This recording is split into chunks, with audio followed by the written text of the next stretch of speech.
so what you suckers trying to do? Rhyming comical, guess it's funny until I'm bombing you. Bring apocalypse to them pussy niggas that's popping shit. Team of all-stars, I coach them up like I'm Popovich. Fuck the politics and the lobbyists and apologists. They vagina, so we gon' check them like gynecologists. It's kinda obvious how the situation is ominous. The way I vomit this and regurgitate for the audience. They start applauding this cause the competition is fraudulent. From the era where niggas smoke you up like a parliament. The flow been stupid, shit has gotten retarded since. All the dominance of one West rising to prominent. Cause I be one West to the death till they bury me. I'm one West till they bury me. I be one West to the death till they bury me.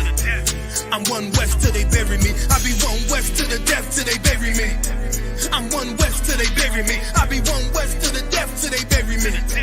I'm one West till they bury me. They want a nigga quiet, mute my maneuvers, but I ride like I got Groupon for Uber. Rhymes hard like they've been viewed by Medusa. 9 milli Luger, 17 in the Ruger. Only need a few to sit up in your medulla. Obligata for the regatta, niggas wildin', they win every dollar. They riding by in black Impalas, let the semi holler. A showstopper, been this proper since the teeny bopper. But now I'm growing them off Patron and premium of vodka. I put extensions on the Glock, modified the chopper. The swore heavy, war ready, and that's for your mama. No marijuana, say I got the loudest silence on it. When I'm up on it, ain't no rapper do it like I do it. A lot of spitties and writers, but when they heat's on, none of them can get to the fire around with me. And I had a nigga spin like a tire, down the D, and I'm still dope as a piper. Every bar burn hard like a spoon with a lighter. Fuel to ignite, I'm winning, coming through with the title because UP. I be one West to the death till they bury me. I'm one West till they bury me. I be one West to the death till they bury me. I'm one West till they bury me. Us in here, but this is about an oppressive, fucked up system designed to keep niggas down and shit. Y'all wouldn't know nothing about that. What about you, little nigga? You know about that? Yes. Oh, you know about that? Tell me what you know about that. Tell me what you think about that.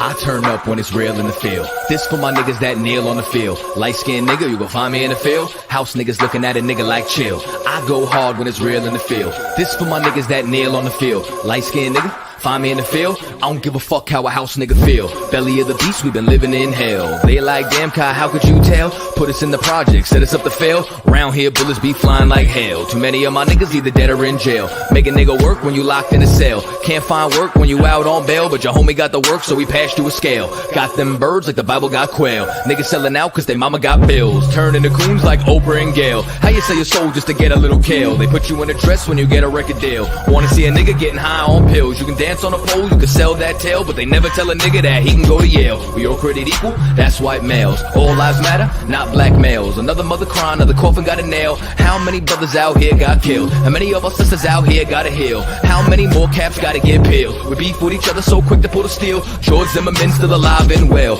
I turn up when it's real in the field. This for my niggas that kneel on the field. Light-skinned nigga, you can find me in the field. House niggas looking at a nigga like chill. I go hard when it's real in the field. This for my niggas that kneel on the field. Light-skinned nigga, find me in the field. I don't give a fuck how a house nigga feel. I turn up when it's real in the field. Feel. This for my niggas that kneel on the field. Feel. Light-skinned nigga, you can find me in the field. Feel.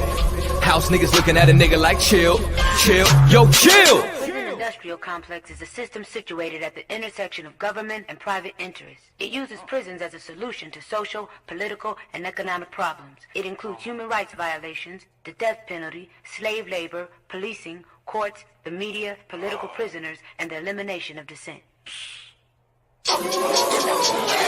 They just want us to die in silence.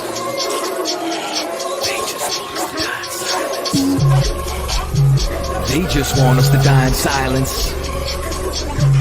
They just want us to die in silence.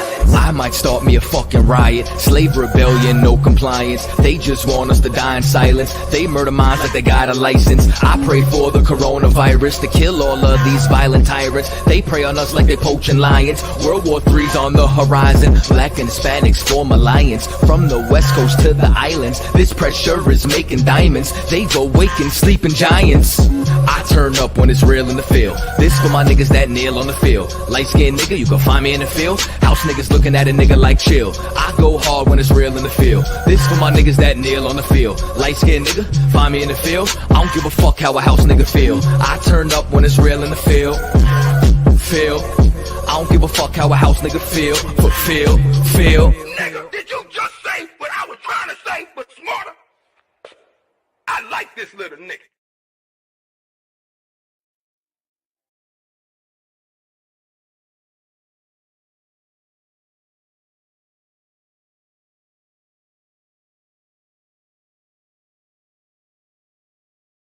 Shalom, shalom, shalom. You in live with the Israelite School Universal Practical Knowledge Biblical Scripture Breakdown class. Captain 10,000, not the Zak Shah. The Israelite School Universal Practical Knowledge. All right, Most High in Christ. Shalom, shalom. All right, everybody in here. All right. Let's get it. So, we're going to start. Everybody should be able to hear and see me. Open live. You understand? We're getting it on. Before we go ahead and get started, we got any questions in the room? Any questions on scriptures in the room? All right, to the brothers, Shalom, Yahweh Shemal Shabbarakatham. To the sisters, Yahweh Shamar Alathan, Ba'ashem Yahweh Shah. All right.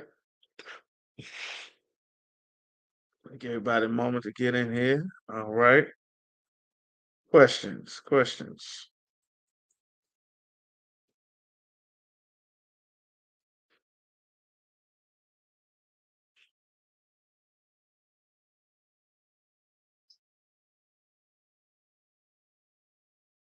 All right. If there's no questions, we're going to start at Jeremiah.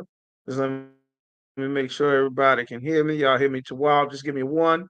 Let me know y'all hear me to wild. We're going to go ahead straight to Jeremiah chapter 50 and verse 6. Just let me know y'all can hear me. All right. We got huge situations going on with our people. We got a gigantic problem. Okay, I got a one. Salaki, what's the difference between a law of statutes? Okay, Most High in Christ. We got the ones in the water. What's the difference between a law, statute, and commandments? That's good. All right.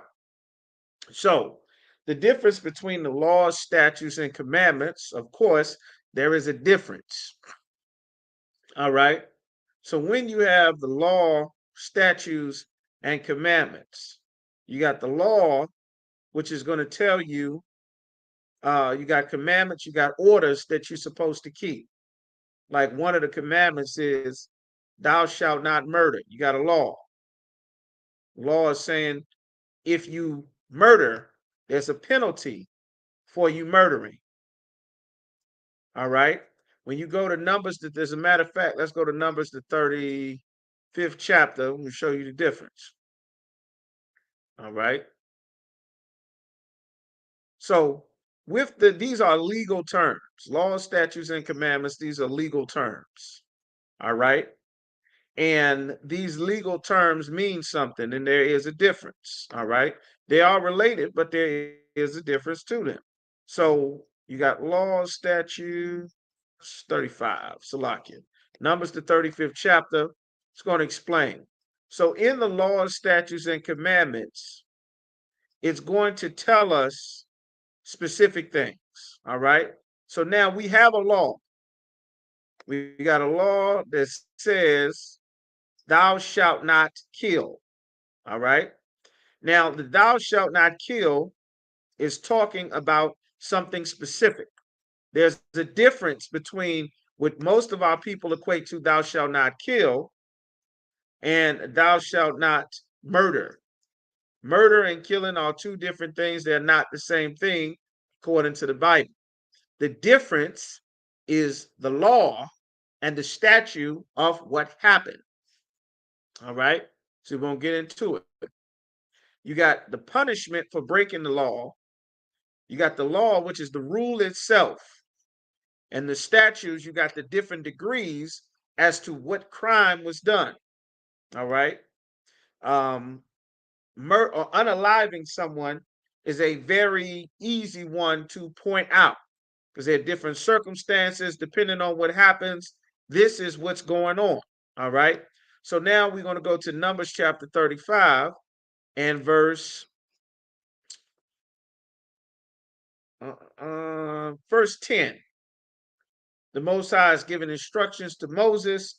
We're setting up things. He's giving us orders on what to do when we get into our land. All right. So in Numbers chapter 35 and 10, the Most High says, "Speak unto the children of Israel and say unto them, when ye become over Jordan, the Jordan River, into the land of Canaan." He's giving us instructions for when we go into the land of Canaan.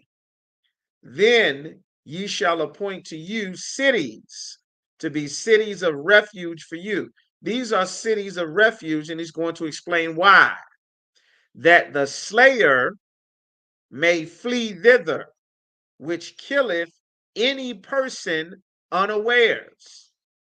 Now we got a commandment in the Bible says, "Thou shalt not murder." You are not allowed to take someone's life. You're not allowed to do that. You understand?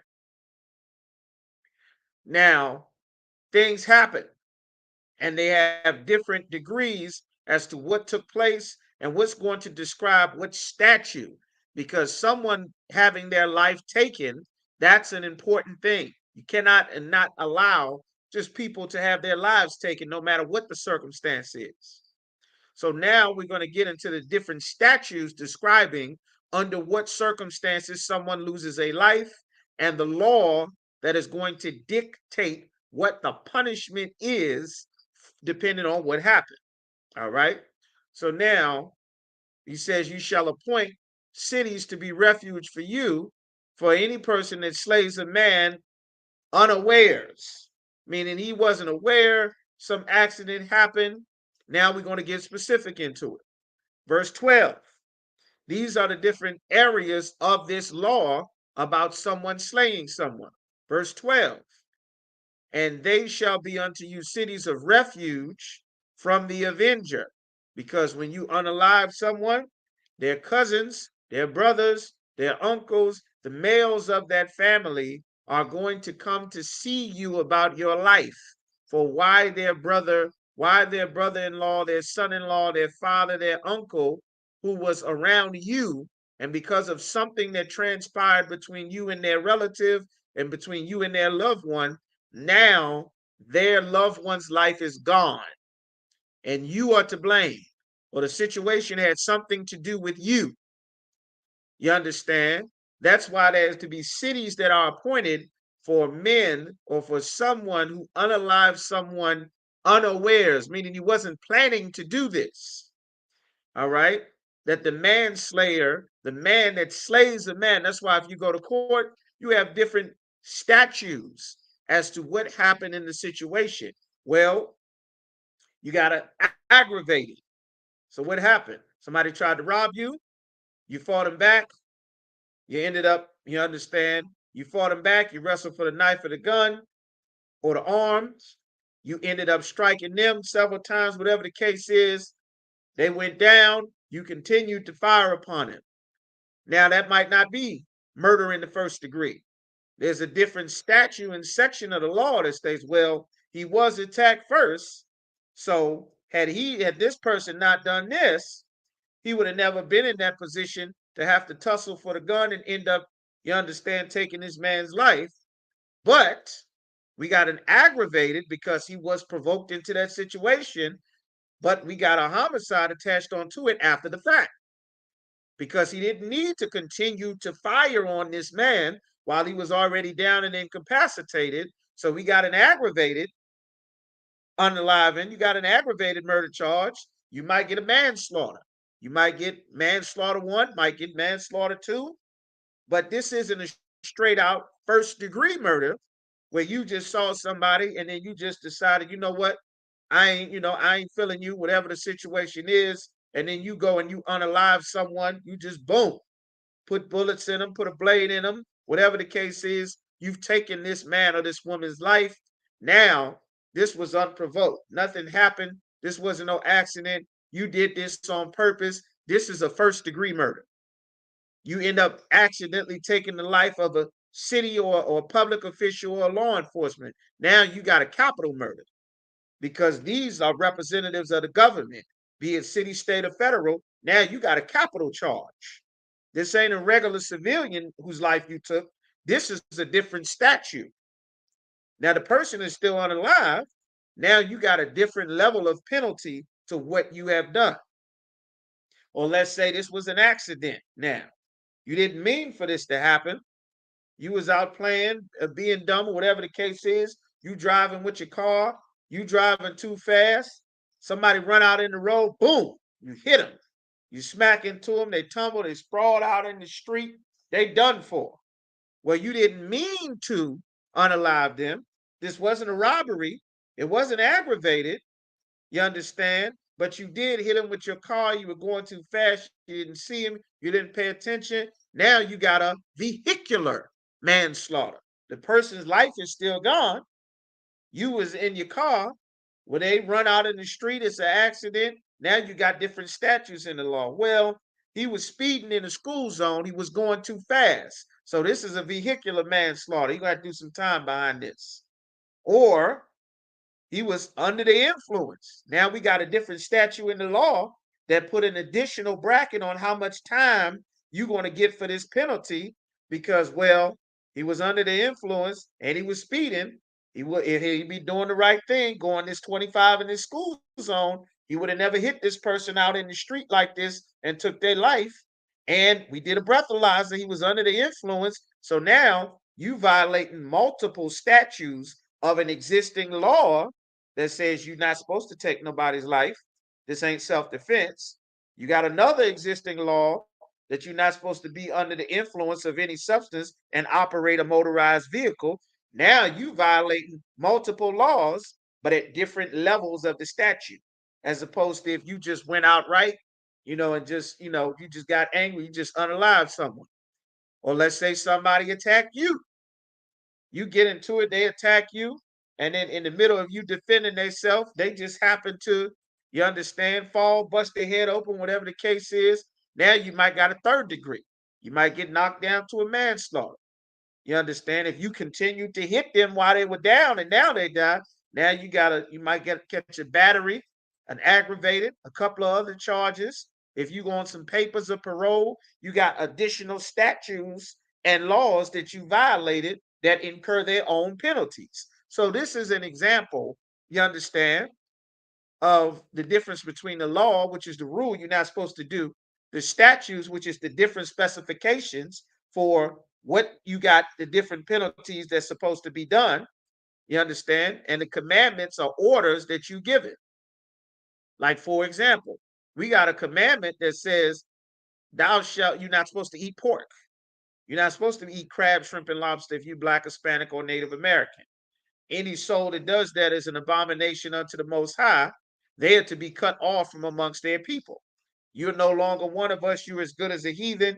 You can't live amongst us anymore. You got to go now and, move to Egypt or move to Ethiopia or live out in the wilderness of the desert somewhere in Arabia, getting whatever you can. You can't be amongst the body anymore because of what you did.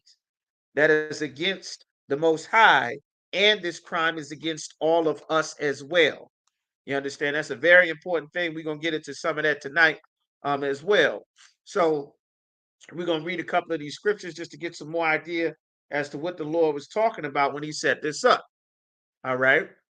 So when we got Numbers chapter 35 and verse 12, and they shall be unto you cities for refuge from the avenger. That relative, some cousin, some uncle, some brother-in-law, some cousin, they coming for your head.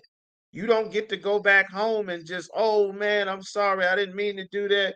Don't nobody give a damn about how sorry you are. Ray is gone. Ray got 2 wives and 9 kids. Don't nobody give a damn about you being sorry. You're not going to convince Ray's, 15 cousins and the brother-in-laws, you understand, that enjoy the sheep and the horses that Ray raises with all of these sons in this family business they got going on. Nobody gonna give a damn about how sorry you are. You better get the hell out that city for them cousins get to you, for them uncles get to you, for them brothers get to you.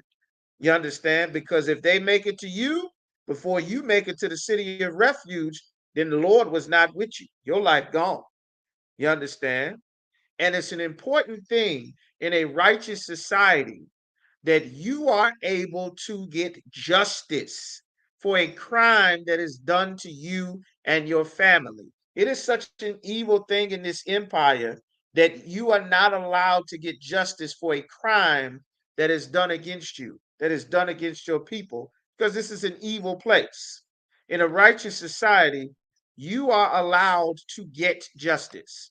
You understand? You're allowed to get justice. That's not an evil thing to want justice. That's why in the Bible, the Lord told us to bear no grudge against the children of thy people.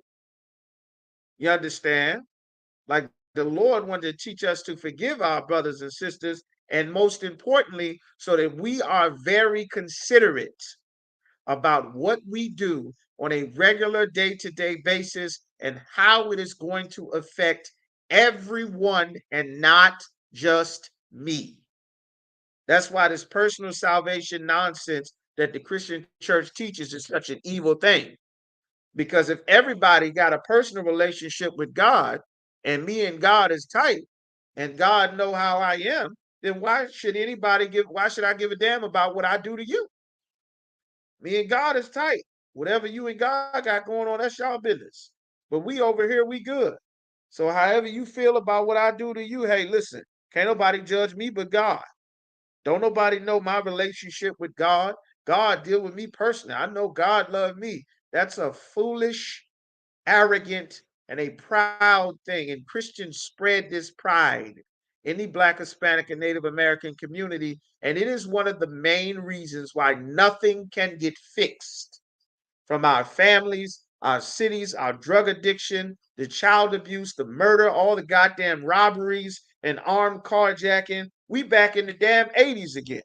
They stealing cars and doing armed robberies and carjackings, all of that marching, all of that. We need tougher policings, all of that getting black mayors and Farrakhan's Million Man March and I Have a Dream and before and after school programs and let's get churches everywhere. Let's light candles. Let's walk in the streets and pray for the city. That did not a damn thing. We right back to robbing, murdering, carjacking, killing, pimping, prostituting.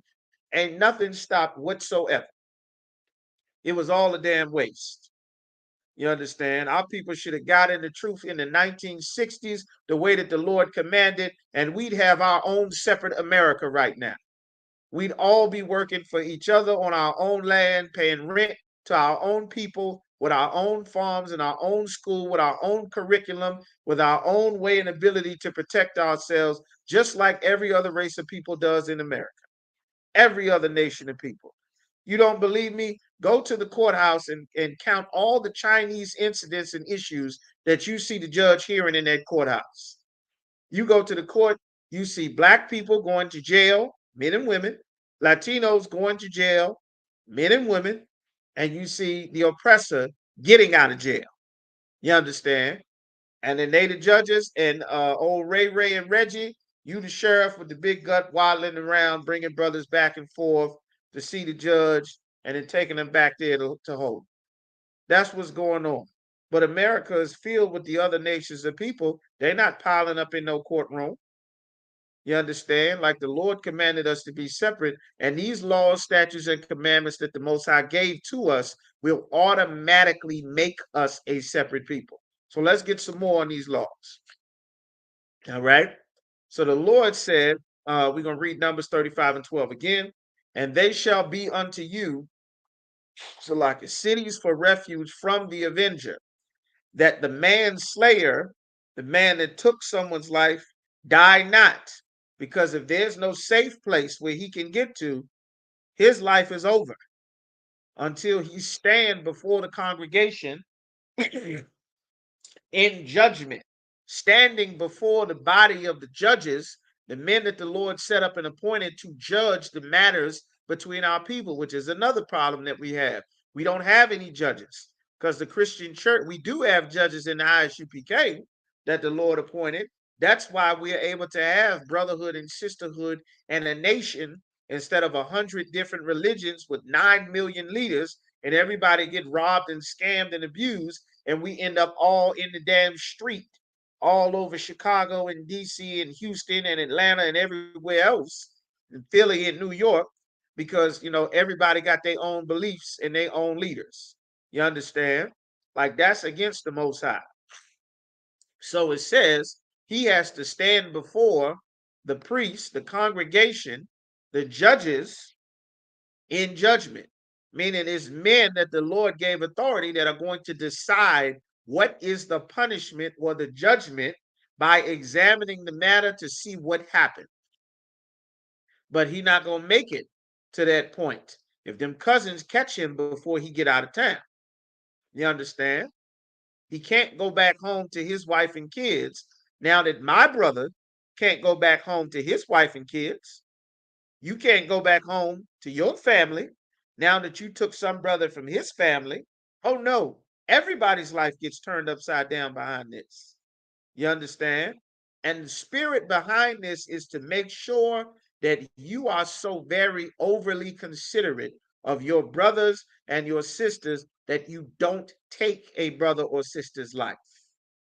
And this was the spirit the Lord was trying to instill in us, but our people just didn't have it yet.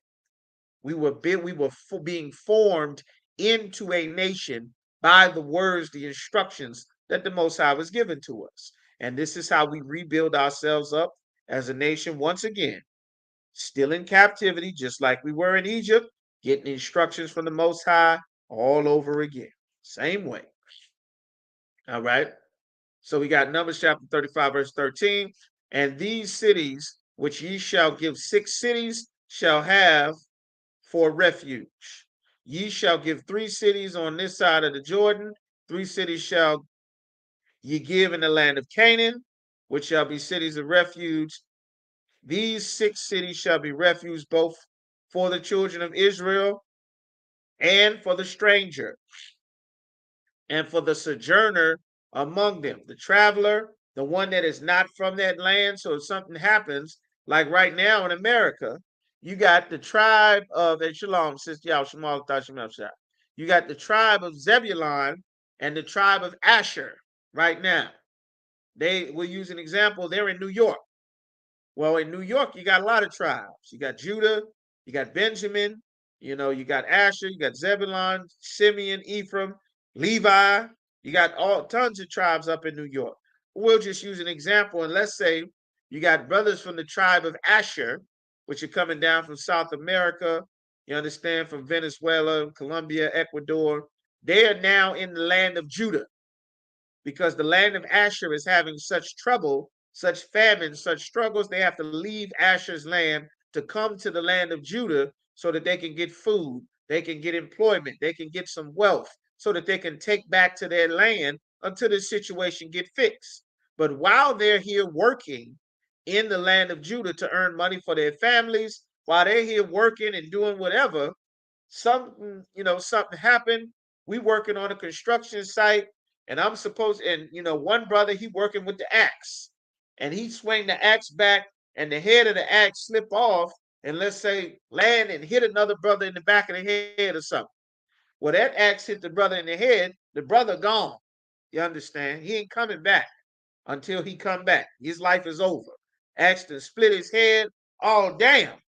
I didn't mean to do it, but you can't stay here, because when his family found out that he was working with you at the construction site and you split his head open, they're not trying to hear, oops, I'm sorry, nobody trying to hear that. You might not make it to a court date. You understand? And this does a number of things. It makes everyone very cautious about what you're doing around your people, around your brothers and sisters. And it also makes us a family. Like, even though I didn't grow up with you, you understand? My mother didn't know your mother necessarily. My fathers did not know your father or your uncles, your cousins, your granddaddy. We didn't grow up together in the same house with the same music and the same food in the same place. We may not even be of speaking the same language because we in captivity now. But we because your father was an Issacharite, you know these laws. Because my father was a Judite, I know these laws. Because this sister's father was a Gadite, she knows these laws. Because this brother's father was an Ephraimite, he knows these laws. That even though we may be from different lands, you may be a stranger who's not from this land, you may be a sojourner, someone traveling through, trying to get to another place. We still have laws about how we conduct each other. And this was the spirit that the Lord wanted to be in us so that we don't destroy our cities by breaking the commandments that the Lord gave us to make us a people. So let's keep going. We're going to get some more. All right. So now the Lord is going to get to the statutes of the law that says, thou shalt not murder. What is a murderer? The Lord is going to break down the different statutes and definitions. Who's ever been to a courtroom before? Y'all been to court before? Who brothers, sisters been to court before? And the judge get to talking about the court and they say, well, this is a class B misdemeanor, Article 1, Section 3 of Penal Code 1345, and Article 3 says the person should not do this between and reprimand to the 6 months after the first hearing and the second this and that. All of those very specific terms are a part of the legal language that frameworks the law. Law is like a blanket term. Then you got the individual punishments for breaking the law, which in the Bible is judgment. Judgment is not me saying you're doing something wrong. Judgment is not me warning you, hey, listen, you going in there, that's 5 to 10. You're going to do that 10. They got you on camera. You understand? Judgment is you did this. Now we are going to do this to you. That's judgment. Judgment means punishment. You understand? Telling someone what they're doing wrong or warning them. To a Christian, they call that you are judging me. Judging is I'm going to punish you for what you've done. That's what judgment is according to the Bible. Of course, they don't know, they're not in here. All right.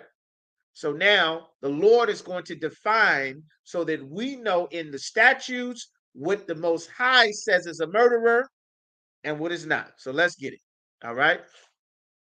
Verse 15, these 6 cities shall be a refuge, both for the children of Israel and for the stranger and for the sojourner. For those that you don't know what the word sojourner means, that means someone that is traveling through this land to get to another land. You understand? So let's say you are from Northern Virginia and you're trying to get to North Carolina. You may sojourn through Richmond, through Hampton, through Newport News. And when you stop to do something in Newport News, maybe get some gas or something jump off, whatever the case is, you understand, you might have to defend yourself because Newport News is bad news. Everybody know that. You understand? Something might jump off. You understand? You might get into Norfolk. And you understand? Something might jump off. You understand? So now, something that jump off, you're not staying in Norfolk. You're not staying in Newport News, but a situation occurred and you had to make it happen. Something went down. Now, there's cities of refuge that's set aside because they're going to be looking for you. You understand? So this is what the Lord is explaining. All right. Law enforcement, as it is in this country, in America, is designed to take away you from having power, you understand, on your own. A wicked society does not want a man to be strong and have power. They want to limit the amount of wives and children that a man can have so that there's someone else with a bigger force that can threaten him, that can take his land, that can take his children, that can tell his woman not to listen to him, that can take his resources away so that you can build up the empire by making your family weaker. You understand? So that they can tax you on your work and your wage, and then again on your purchase, and then again on your property, and then again on your vehicle, and again on everything. so that they can cripple you at every turn to stop you from becoming too strong so that they can control you. Well, we don't have that amongst our nation. We're not concerned about you becoming strong or a brother having 3 wives and 15 kids. You understand? Or having multiple wives, or having multiple children, or owning multiple lands or multiple properties. That's not a concern of ours because we are not heathens. Me being strong is not so that I can get together other strong brothers and become the Crips and terrorize the neighborhood, rob your mother, steal cars, beat up younger brothers who are weaker than us so that we can make a name for ourselves. You understand? That is not what strength is for amongst our people. That's what a lion does to weaker animals. That's what a predator does to prey. But we are not supposed to treat each other this way. Our oppressor society teaches the strong eat the weak. You understand? The predators prey on the weaker. That's not our society. That's not how our lives function. That's not what our strength is for. Heathens do that to each other. We learned that from Egyptians, from Arabs, from the Ishmaelites, from the oppressor, from the Edomites. That's not our culture. You understand? And the Lord gave us these laws to give us our culture that goes with the spirit that He put in our people when He made us separate from everyone else that He put on the earth. All right. So now we're going to get into it. Everyone that sojourner among them, that everyone that killeth a person, any person unawares, may flee thither. You be able to flee so that that family don't get a hold of him and take his life. Now, here are the different breakdowns. Numbers 35 and 16. Now, everyone has heard, thou shalt not kill, right? Everyone has heard of that scripture.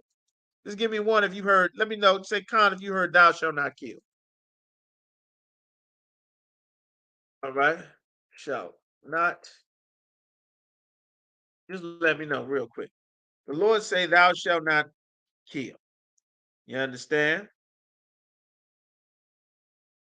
Exodus chapter 20 and 13, it's translated, thou shalt not murder, because murdering and killing is not the same thing.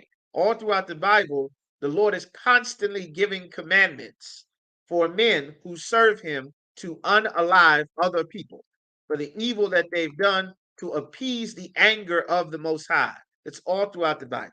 King David got dozens of orders to unalive entire nations to please the Most High. You understand? So did Samuel. So did tons of Mattathias. Moses did on numerous occasions. So this is not talking about the same as what the Lord is getting ready to describe in these statutes that we're going to get the specifications of this law, which was Officer Yagadar's question. These are the specifications. Now, don't none of y'all go out and unalive nobody. You understand? The Lord is not saying to do this now. Just for any nuts, anybody out there listening, all right? We're not saying to do that, but this is what everyone has heard. Thou shalt not kill. The Lord is going to get specific here in Numbers, this 35th chapter. So now we're at Numbers chapter 35 and verse 16. The Lord is going to tell you what is a murderer, which is a crime. In this society, of course, it doesn't make sense because English is a terrible language and these laws are so evil, nothing makes sense coming out of the Christian church. All right. So here we go. All right, Most High in Christ. Y'all heard that. Numbers chapter 35, verse 16. If he smite him with an instrument of iron, you got an iron pipe, a baseball bat, or a firearm, even though many of them are made of different plastics and things or wood, the barrel is made out of iron in most cases. So it's still an instrument of iron, just to make sure that you understand that this is still practical the same way it is to this day. If you hit someone or you hit someone with an instrument of iron, whatever it is, so that he died, his life is gone because of what you did, you hit him with this iron, you are a murderer. He is a murderer. The murderer shall surely be put to death. Your life is over. You don't get 20 years in jail. You don't get a plea deal. Your mama don't get to come. Oh, that baby, he's just trying to get himself together. Nobody give a damn about that. You understand? Lamont is gone. You understand? This is it for your son. Maybe you can make another one, and hopefully that one will turn out better. This one is headed to the Lord because a murderer is not supposed to be alive around us. You don't get to, yeah, I'm sliding, we taking everybody's lives, we'll slide on anybody, we out here. No, no, no, no, no, no, no, no. Uh-uh. No, no, no. Not in a righteous society. America promotes trying to be a gangster like the Italian mafia and the bootleggers. America promotes, you understand, hanging out the window with the Tommy gun and letter bonds and being the mafia. And we got a criminal enterprise that's a secret code of silence with secret handshakes and secret meetings behind the back door that's doing all the crime. No, not amongst us. Your life is over. You don't get a life to do that amongst us. So that you can't flood the city with your group of murderers that get power and get reputation and status so that you can rob and rape and terrorize the city because everybody's afraid of you. You know, you might take their lives or intimidate witnesses or force people to have to, live under your tyranny. Well, the Lord has men that are stronger than you, that he gives the power, and righteous men, because the wicked men, what happens to a wicked man in our nation? Not now, because the whole nation is falling apart because none of us obeyed the Most High for centuries. But what is supposed to happen to a wicked man according to the law? We're reading it right here. And this is the spirit the Lord wanted us to have, not so that we end up unaliving everyone that does something wrong, which is not what Christ said to do in this time, so that we all have the spirit that, well, this is a terrible thing, and I am supposed to lose my life if I do this. So I need to learn and think about this. This is what you teach your kids. Not, you understand, it's nice. They got kid songs and kid TVs and stuff. And do you want to build a snowman and somewhere over the rainbow? And I just can't wait to be king. Your Lion King movies to your little kids. That's fine. You teach them that and teach them ABC and Gracie's Corner and Doc McStuffins and Bubble Guppies. But you better not withhold what God said to teach your children. Your 3-year-old doesn't know what a murder is. But when he listens to rap music, the rappers will teach him what it means to be a murderer. Your little girl don't know what it is to be thotting and have hot girl summer. But Sexy Red is going to teach your baby what hot girl summer is about. Megan the Stallion will teach your daughter where you are too bashful to say what God said in the Bible, whether they understand it or not. The Lord said, teach these laws diligently unto your children. How many brothers in prison right now for murder were taught that God does not love a murderer and you're supposed to lose your life for that? Everybody was taught God love you no matter what. God don't care nothing about this. He know my heart. Mama said God love you no matter what. Only God can judge me. No man can judge me. My heart is still pure. No, no, no. That's not in the Bible. The Lord said you hit someone with an instrument of iron that he died. You are a murderer. Your life is over. This is what you need to teach. Because evidently, what Black and Latino children are being taught in these homes is not stopping them from hitting people with instruments of iron and taking their life. But they going to church. They in the choir. They pledging allegiance to the flag. They being all they can be. They joining the military. They joining gangs. They Bloods and Crips. They in MS-13. They selling dope. They sliding. They cartels. They GDs and folks. They robbing and carjacking. You understand? This is what we're supposed to teach. You understand? This is what the Lord commanded to teach. It ain't got nothing to do with whether you understand it or not. You come to class and ask questions to get to understand it. The Lord said, teach these laws diligently unto thy children. When thou goest by the way, when thou sittest in the house, they need to learn this now. Because guess what? When they go to school, you don't know what they being taught. Brother showed me some video what kids is doing in school now. This is like a goddamn horror show. You understand? Ain't no sidelines out here. Your 3-year-old is not on the sideline. Your 5-year-old is not on the sideline. You being 14, 15, 16, 10, 45, 25, 55. There is no sideline if you Black, Hispanic, or Native American. Ain't no sidelines. You understand? We are fully entrenched and swarmed behind enemy lines with every evil and foul spirit that there is at every level, and we are surrounded in it. We're in a pool with it. You understand? All right. Said, if you smite him with an instrument of iron so that he die, he is a murderer. The murderer shall surely be put to death. Verse 17. If he smite him with a throwing stone, you take a stone and throw something at him. Bust him upside the head, hit him in his back, he fall down, bust his head open, or you hit him, he start to shaking, have a stroke, seize out, that heart stop. Listen, you hit him with something wherewith he may die, and he die, you a murderer. He is a murderer. He shall surely be put to death. Oh, I didn't mean it. Oh, I was just angry. Don't nobody give a damn if you was angry. Don't nobody care about that.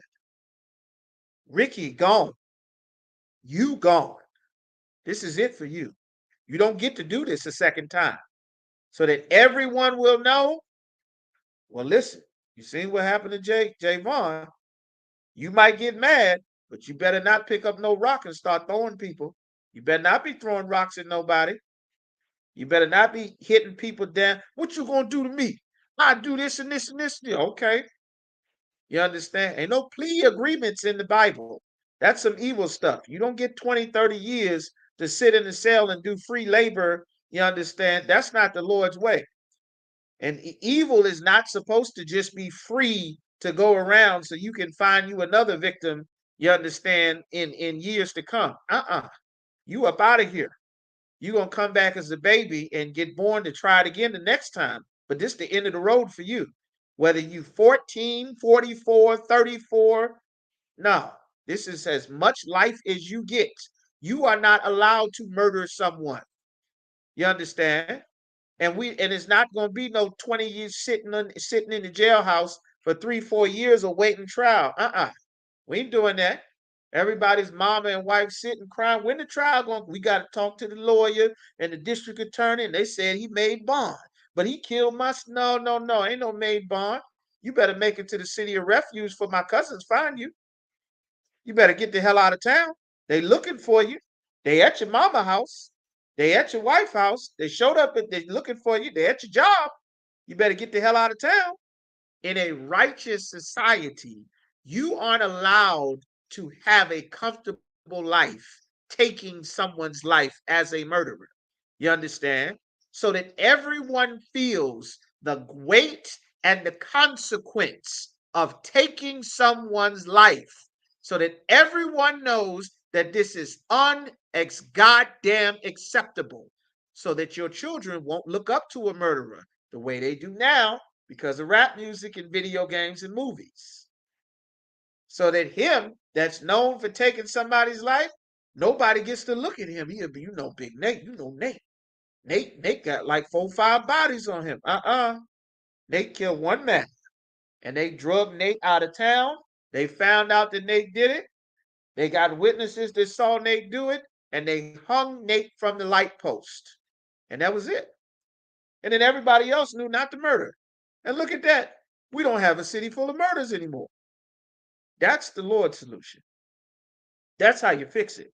This evil society don't allow that, man. You understand?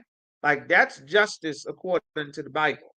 But you can't get justice in this evil society. And the Lord wanted us to have the spirit so that in your spirit, you don't violate your brother or sister. Don't steal from them. Don't violate them. Don't rob them. Yes, you can be angry at them. Be ye angry and sin not. You can't let your momentary anger decide that you're going to take an instrument of iron or a rock and bust someone upside their head. if you don't teach your children now, when your teenager gets angry and he busts someone upside the head with a rock, he's going in this society to do time for that body. The Lord said, teach these things to thy children now. You understand? That's what it says in the Bible. You understand? So now we're going to get verse 18. Or if he smite him with an hand weapon of wood, he gets something of wood, whatever's a wood, a 2x4, a stick, whatever you got of wood, wherewith he may die, and he die, he is a murderer. The murderer shall surely be put to death. Your life is over. The revenger of blood himself, that relative, shall slay the murderer. He has a right to get justice for you taking his family member off the earth. You don't get to do this and become a star. You don't get to become the hero for doing this. You don't get to go back to your family and it just gets swept under the rug and, his wives and his children just got to sit and cry and mourn him. No, no, no. Your wives and your children are going to mourn you too. Your family is going to be without you too. Your mama going to be missing one of her sons too. So that everyone knows, well, we can't do this. Because how is this brother's mother going to feel?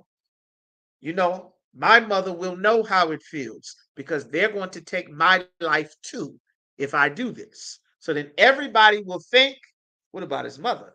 What about his family? What about his children? I know I'm furious at this brother right now, but there's only so much I can do with my anger because I got laws, statutes, and commandments that I've been taught since I was a child before I ever ended up in these situations. This is God's solution. The church told us to reject this and just sing and hope for the best. And here we are. Robberies and carjackings, just like we back in the 80s again. Drug overdoses, just like we back in the 80s again. Listen, black people becoming homeless, just like we back in the 80s again. Whole cities of homeless brothers and sisters, just like we back in the 80s. We living on the street, just trying to make things work, trying to piece things together, just like we back in the 80s again. Every tribe all across America, every major city. Like the Lord gave us the solution to not have to keep going through this every few generations. And it's right here in the Bible. All right. So let's get some more. It says, verse 20, but here we go. If he thrust him of hatred, he angry, and in your anger, you hating him, and you thrust him of anger or hurl at him by laying of wait. You waiting for him. You waiting, you laid down in the grass. You hear rappers talk about we waiting in the bushes. I'm waiting in the bushes. I'm laying down in the back seat of the car. We outside your job. You waiting. They call that an ambush. You understand? You waiting to ambush him. You get the drop on him. You understand? If you waiting to get your lick back, that he die, or in enmity, smite with his hand. You understand? This is your enemy. Y'all get to tussling you, beating him, you hitting him, you continuing to hit him and stomp him, that he die. He that smote him, the one that hit him, shall surely be put to death, for he is a murderer. You aren't allowed to do that. You got to think about that. You understand? The Lord wants you to feel the gravity of what you might do to your brother, what you might do to your sister. There's a gravity, and we are all supposed to be living under this gravity that dictates our behavior to each other, what we say to each other, how we treat each other, how we feed each other, what we do with our wealth, what we do in our poverty, what we do in our homes, what we teach our children, what we will or won't say, what we will or won't celebrate, what we will or won't allow in our communities. This gravity is supposed to be on all of us the way it is on the Chinese, for them to represent and not disrespect their heritage and their culture, the way that it is on the Arabs, to not disrespect and disavow the weight of their culture, the way it is on the East Indians, to maintain the heritage and the reputation of their people in their culture, the way it is on the Jewish man and the German man and the Irish man and the Italian man, and the Korean man, and the Japanese man, and the Nigerian, and the Ethiopian, and the Cameroonian. The weight of your people is supposed to be on you. This individual, selfish, I got mine, y'all do what y'all want, I'm straight no matter what, that is not real life. That's that garbage they sell us that get us full of diseases, that get us killing each other and piled up in prison. They get our cities owned by other races of people, and we end up getting thrown on the damn street. That teach us to follow our lusts and buy a bunch of stuff we can't afford just for it to get repossessed. And all of our money go down the damn drain, and we have to start from zero every single generation because we're not supposed to be operating as individuals. These laws make us a people, make us a family, make us a nation. And the Lord wanted to put this in our spirit so that we all have this because we are the children of the living God. Are we not? You understand? This is why the Lord gave us these instructions. All right. So he said here, or if he smite him with the hand, where was that? Let's see, smote him. All right, verse 21. Or in enmity, smite him with his hand that he may die. He that smote him shall surely be put to death, for he is a murderer. The revenger of blood shall slay the murderer when he meet him. When they catch you, it's over. The Lord is not going to be with you. But if he thrust him suddenly, without enmity, meaning he didn't mean to do it, this just happened suddenly. You weren't my enemy. We weren't beefing, or have cast upon him anything without line of weight. He throws something and it land and hit him. He wasn't waiting to ambush him. This was a mistake. Or with a stone, wherewith he may die. This is an accident. I did not mean to do this. It wasn't supposed to happen. Accidents happen. You understand? In that case, the Lord is going to explain. These are the statutes of this law about not being a murderer. These are the different scenarios, the different sections and statutes, just like they read in court. You understand? All right. So he said he thrust him without an enemy, cast upon him without line of weight, or with the stone wherewith he died, seeing him not. Meaning he didn't mean to hit him, he didn't see it. This wasn't his intention, and cast it upon him that he died, and was not his enemy. I did not mean for this to happen. Oh my gosh, I'm so sorry. I did not mean for this to happen. Neither sought his harm. I wasn't seeking to hurt him. This was a mistake. This was not supposed to happen. Oh my goodness, Salakia, Salakia. Then the congregation shall judge, the body shall judge between the slayer, the person that took the brother's life, and the revenger of blood, that family, them cousins, them uncles, them brother-in-laws, them nephews, them you understand? They're gonna be there judging. You are not getting random people from the city. You understand? You're not going to unalive my brother.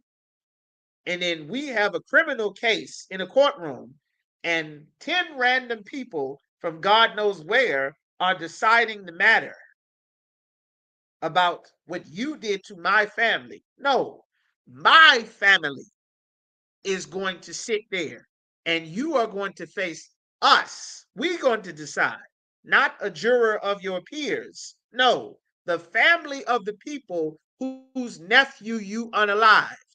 We're going to decide. We're going to sit with the judges and we're going to mediate justice for what you have done. You understand? That's real justice. Not some stranger taking off from work trying to deal with something. No, no, no, no, no.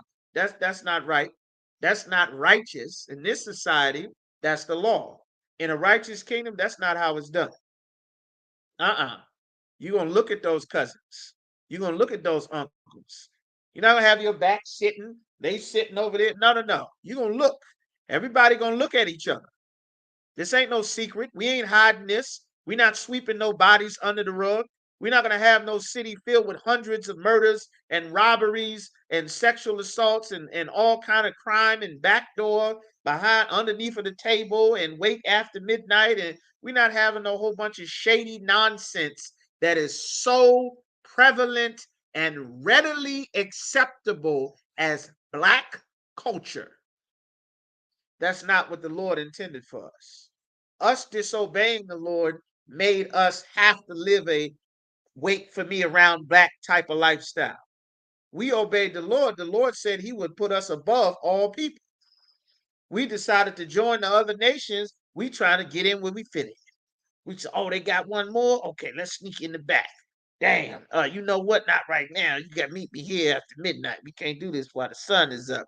Always got to live a low down, scrambling to survive, rat race type of life because the Lord is not with us because of the way that we live in our lives as a people. That's why every brother and sister needs to come into the truth and learn and get the spirit of the Lord put on them. You understand? By being taught the proper way.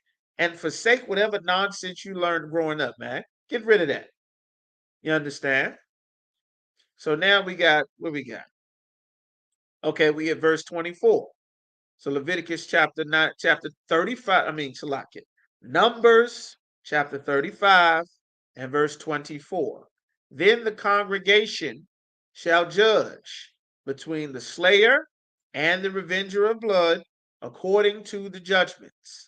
And the congregation shall deliver the slayer out of the hand of the revenger of blood. Why is this person going to be delivered?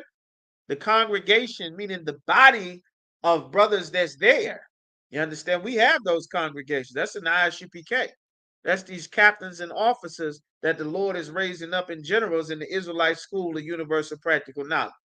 We are here to settle the matters and get the counseling for our people to rebuild and repair our nation and our lives and our families.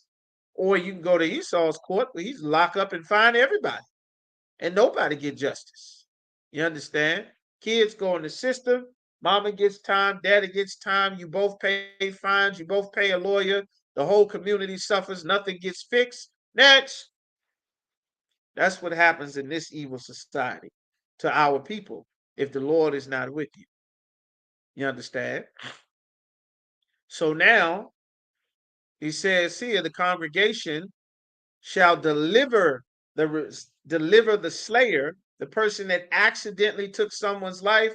They shall deliver them out of the hand, or the you understand, the revenger of blood being able to exact his revenge on them.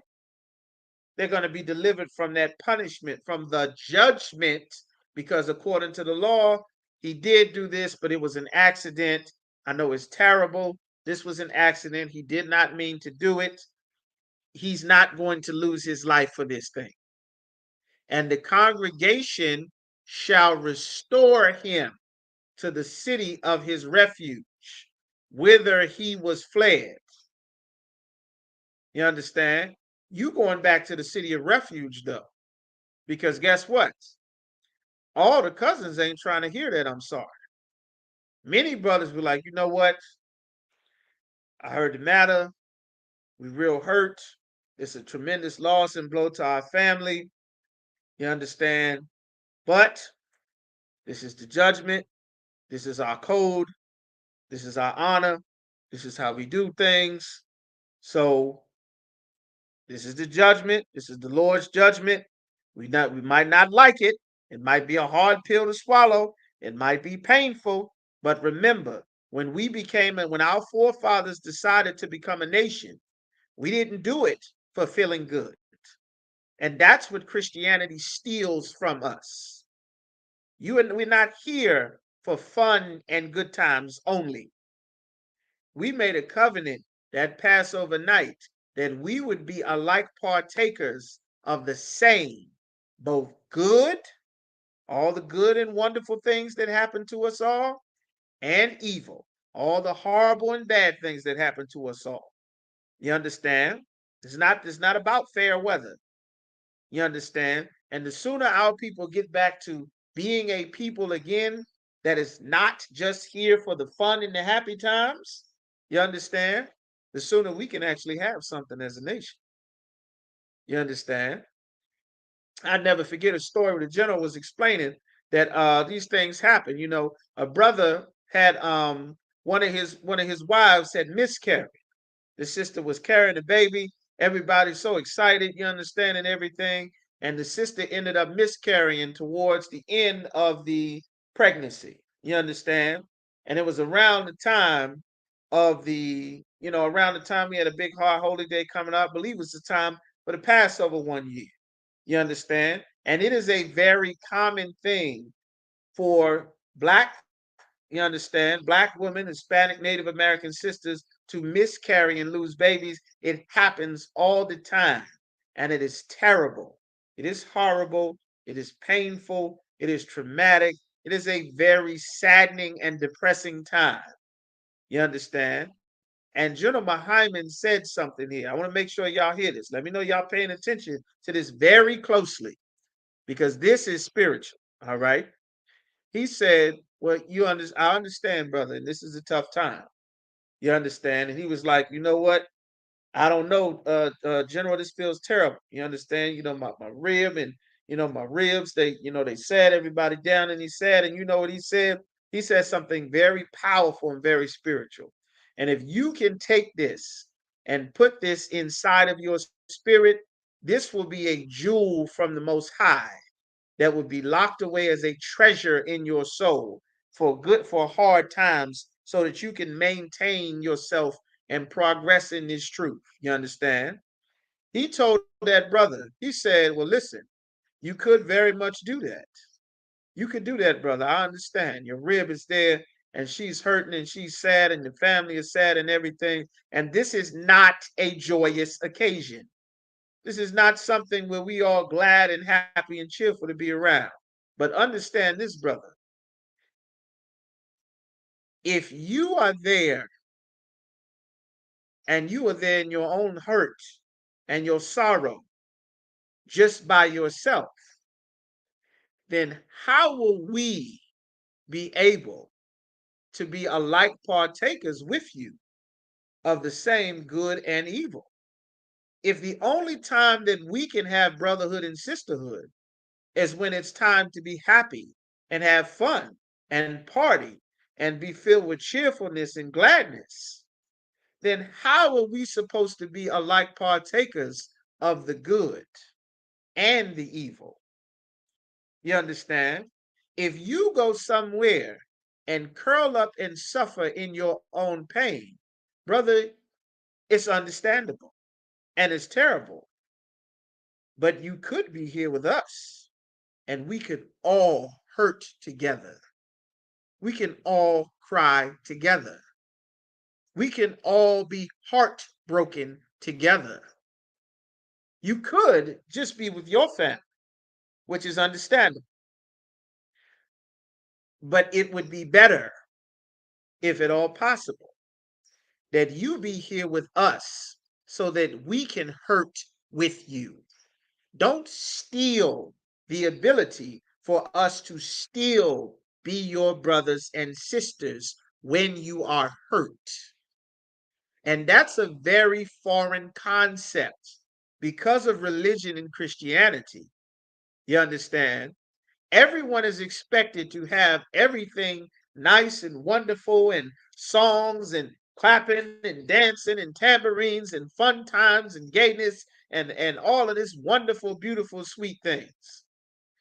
Everyone is not expected to be there for the pain, for the surgery, for the brokenness, for the heartache, for the sadness, for the tears, for the depression, for fighting the addiction, for dealing with the pain and reliving the hurt and the sorrow. You understand? But our forefathers made a covenant, and we honor our forefathers in here, that we would be alike partakers of the same. Of all the good, we'll have it together. And of all of the evil, we will also have that together as well. That's what Christ died. That's the spirit of the Lord. That's one West. And that is the spirit that the Lord wants Blacks, Hispanics, and Native Americans to come back home and partake of. You understand? That's what the Lord wants. That's the spirit of the Most High.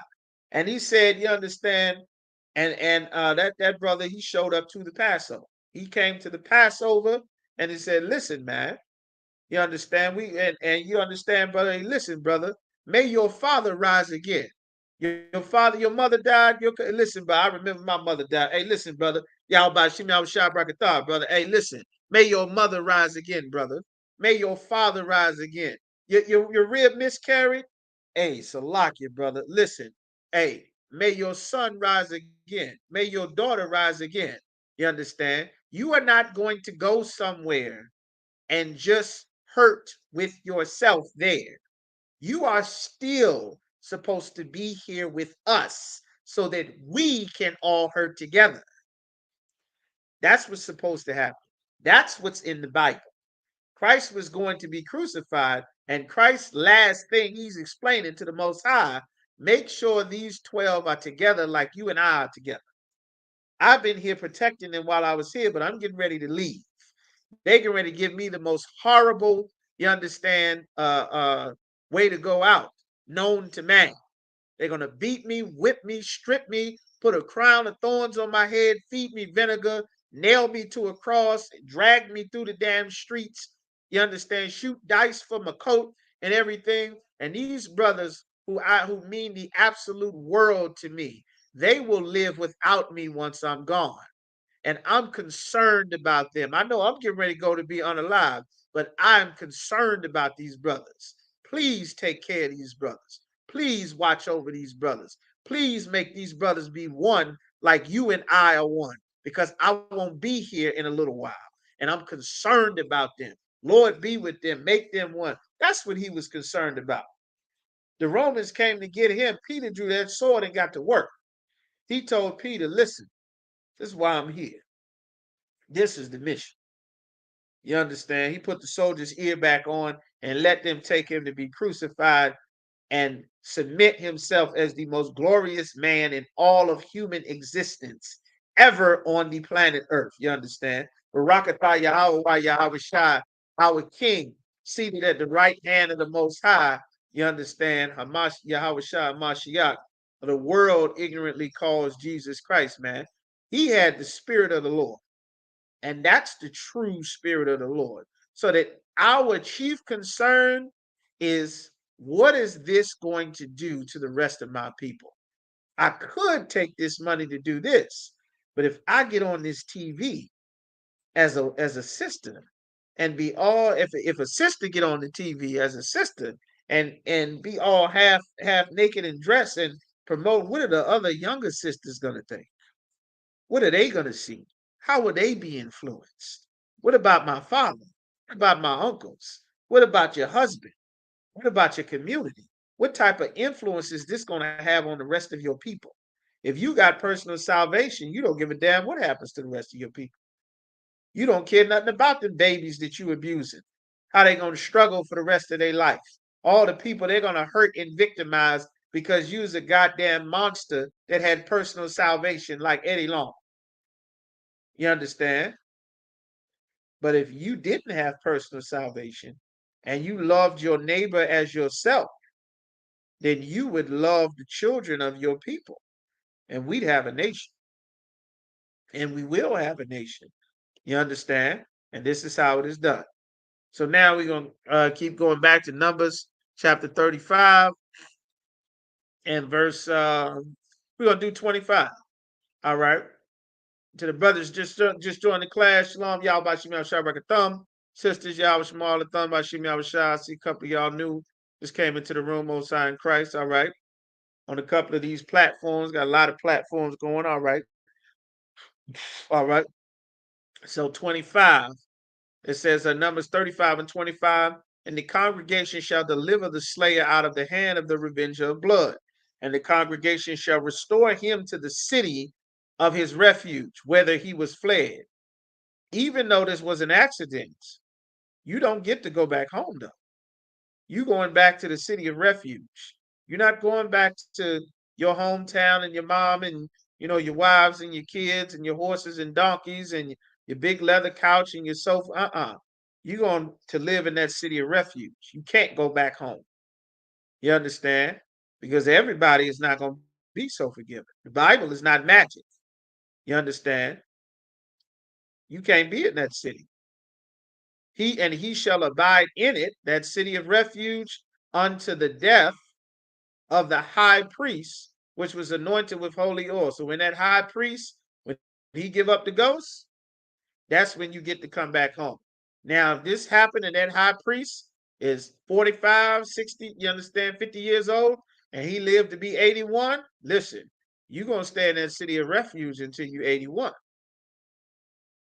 You can't leave that city of refuge. Them cousins, you understand, is one or two of them cousins ain't all the way right with that decision. They ain't going for it. But you cannot leave that city of refuge. Their life is changed forever, and your life is changed forever. But you do get to keep your life. You understand?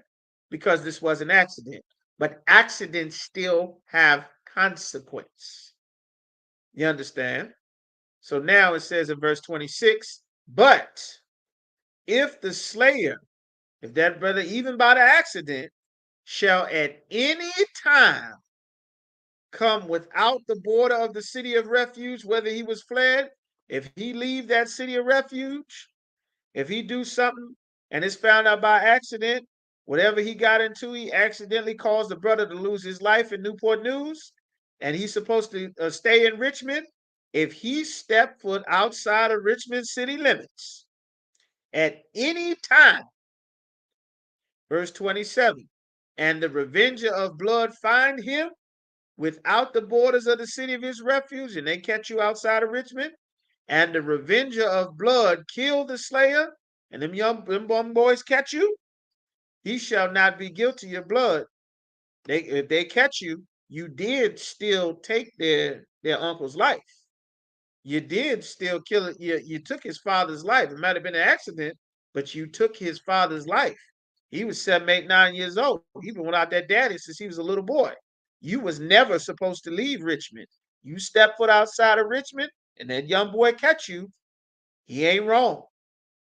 He got a right to be mad about it because the law says you cannot leave that city. Now, if you decide to play games if you want, you think it ain't that serious, you figure you're going to go on back home, they're going to catch you. If they catch you, it's on you. Because the rule of law is if you leave outside that city, the protection of the Lord is not on you anymore. You understand?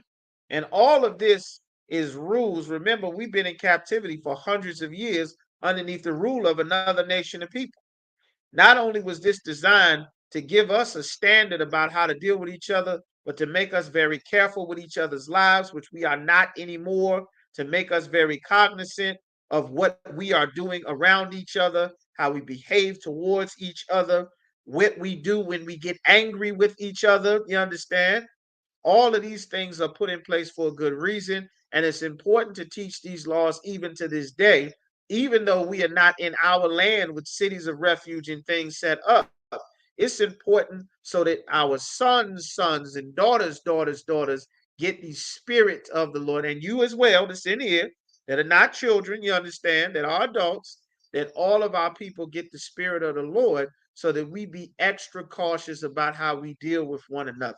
So much of what we do to each other is the biggest damaging factor, you understand, to our people's lives is what some other Black, Hispanic, or Native American brother or sister has done to us. And the Lord don't want us to live in no society where everybody is known for violating everybody, robbing everybody, lying to everybody, sliming everybody, scamming everybody, hustling everybody, hoeing on everybody. Like, that's the Lord hate that. The Lord is against that. That make the Lord furious. That make the Lord not protect us when we go to Family Dollar in Jacksonville.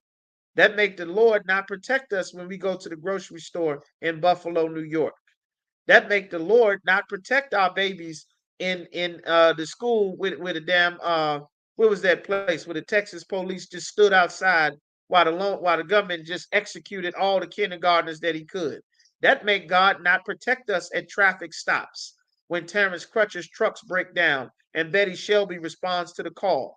Or when you in your drawers in the living room and Amber Geiger knock on your door and put two in your chest like she did Botham Jean. The hand of the Lord will not be protecting us if you do not love your neighbor as yourself. You understand? Like this is what the Lord wants. And this is how you get the spirit of the Lord so that we all learn how to deal with each other. Our people must relearn how to deal with each other. We got so much love reserved for being a Muslim, for the Arabs. We got so much love reserved for the Democratic and Republican Party. So much love reserved for loving our oppressor through Christianity. Love reserved for the East for trying to be a damn Wakandan, trying to be a West African. Love reserved trying to be an Ethiopian. Love reserved for the East Indians trying to be a damn Rasta. We got love reserved for everyone. And when it comes down to our own people, we are completely out of love. You understand? This is what the Lord was trying to teach us. Love is a resource like everything else. You must preserve your love. You got to preserve it. If you don't preserve it and you give it all away, when it comes time to divide it up amongst your people, we don't have any left. And the Lord knew this. And every other nation of people knows this as well. You understand? So let's get some more. All right, where we at? These are statues. All right, so let's see.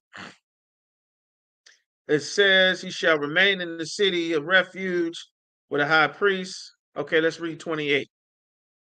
All right, Numbers 35:28, because he should have remained in the city of his refuge until the death of the high priest. But after the death of the high priest, the slayer shall return into the land of his possession. After that, you can go back home. Now, you can't touch him after that. He did a mistake. It was an accident. It was sold.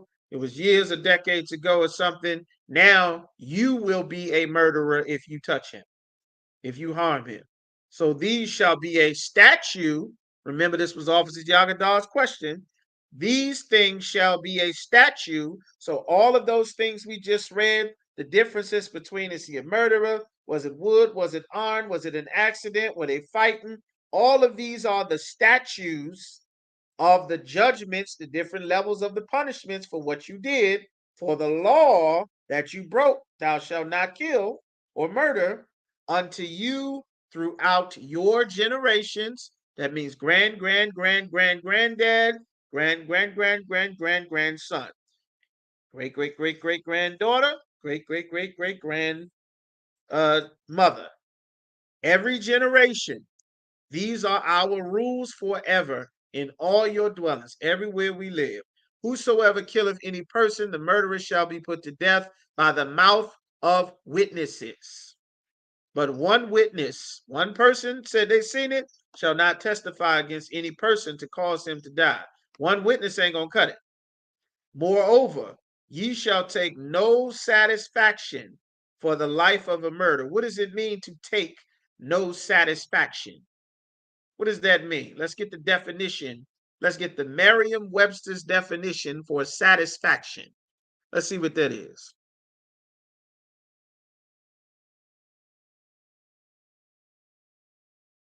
Get the Webster's definition for satisfaction. What does that mean?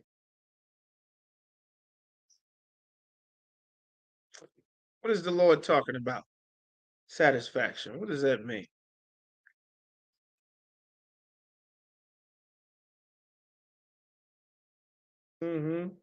Satisfaction.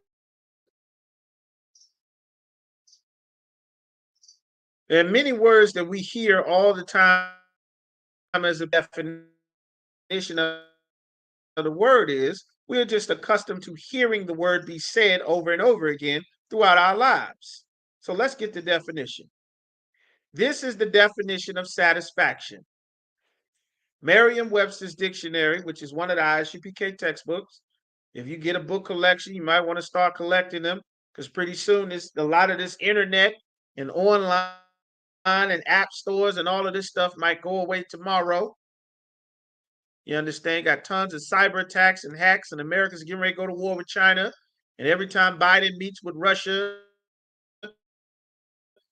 Zell faced with Russia, and which is on its way, just like biblical prophecy says.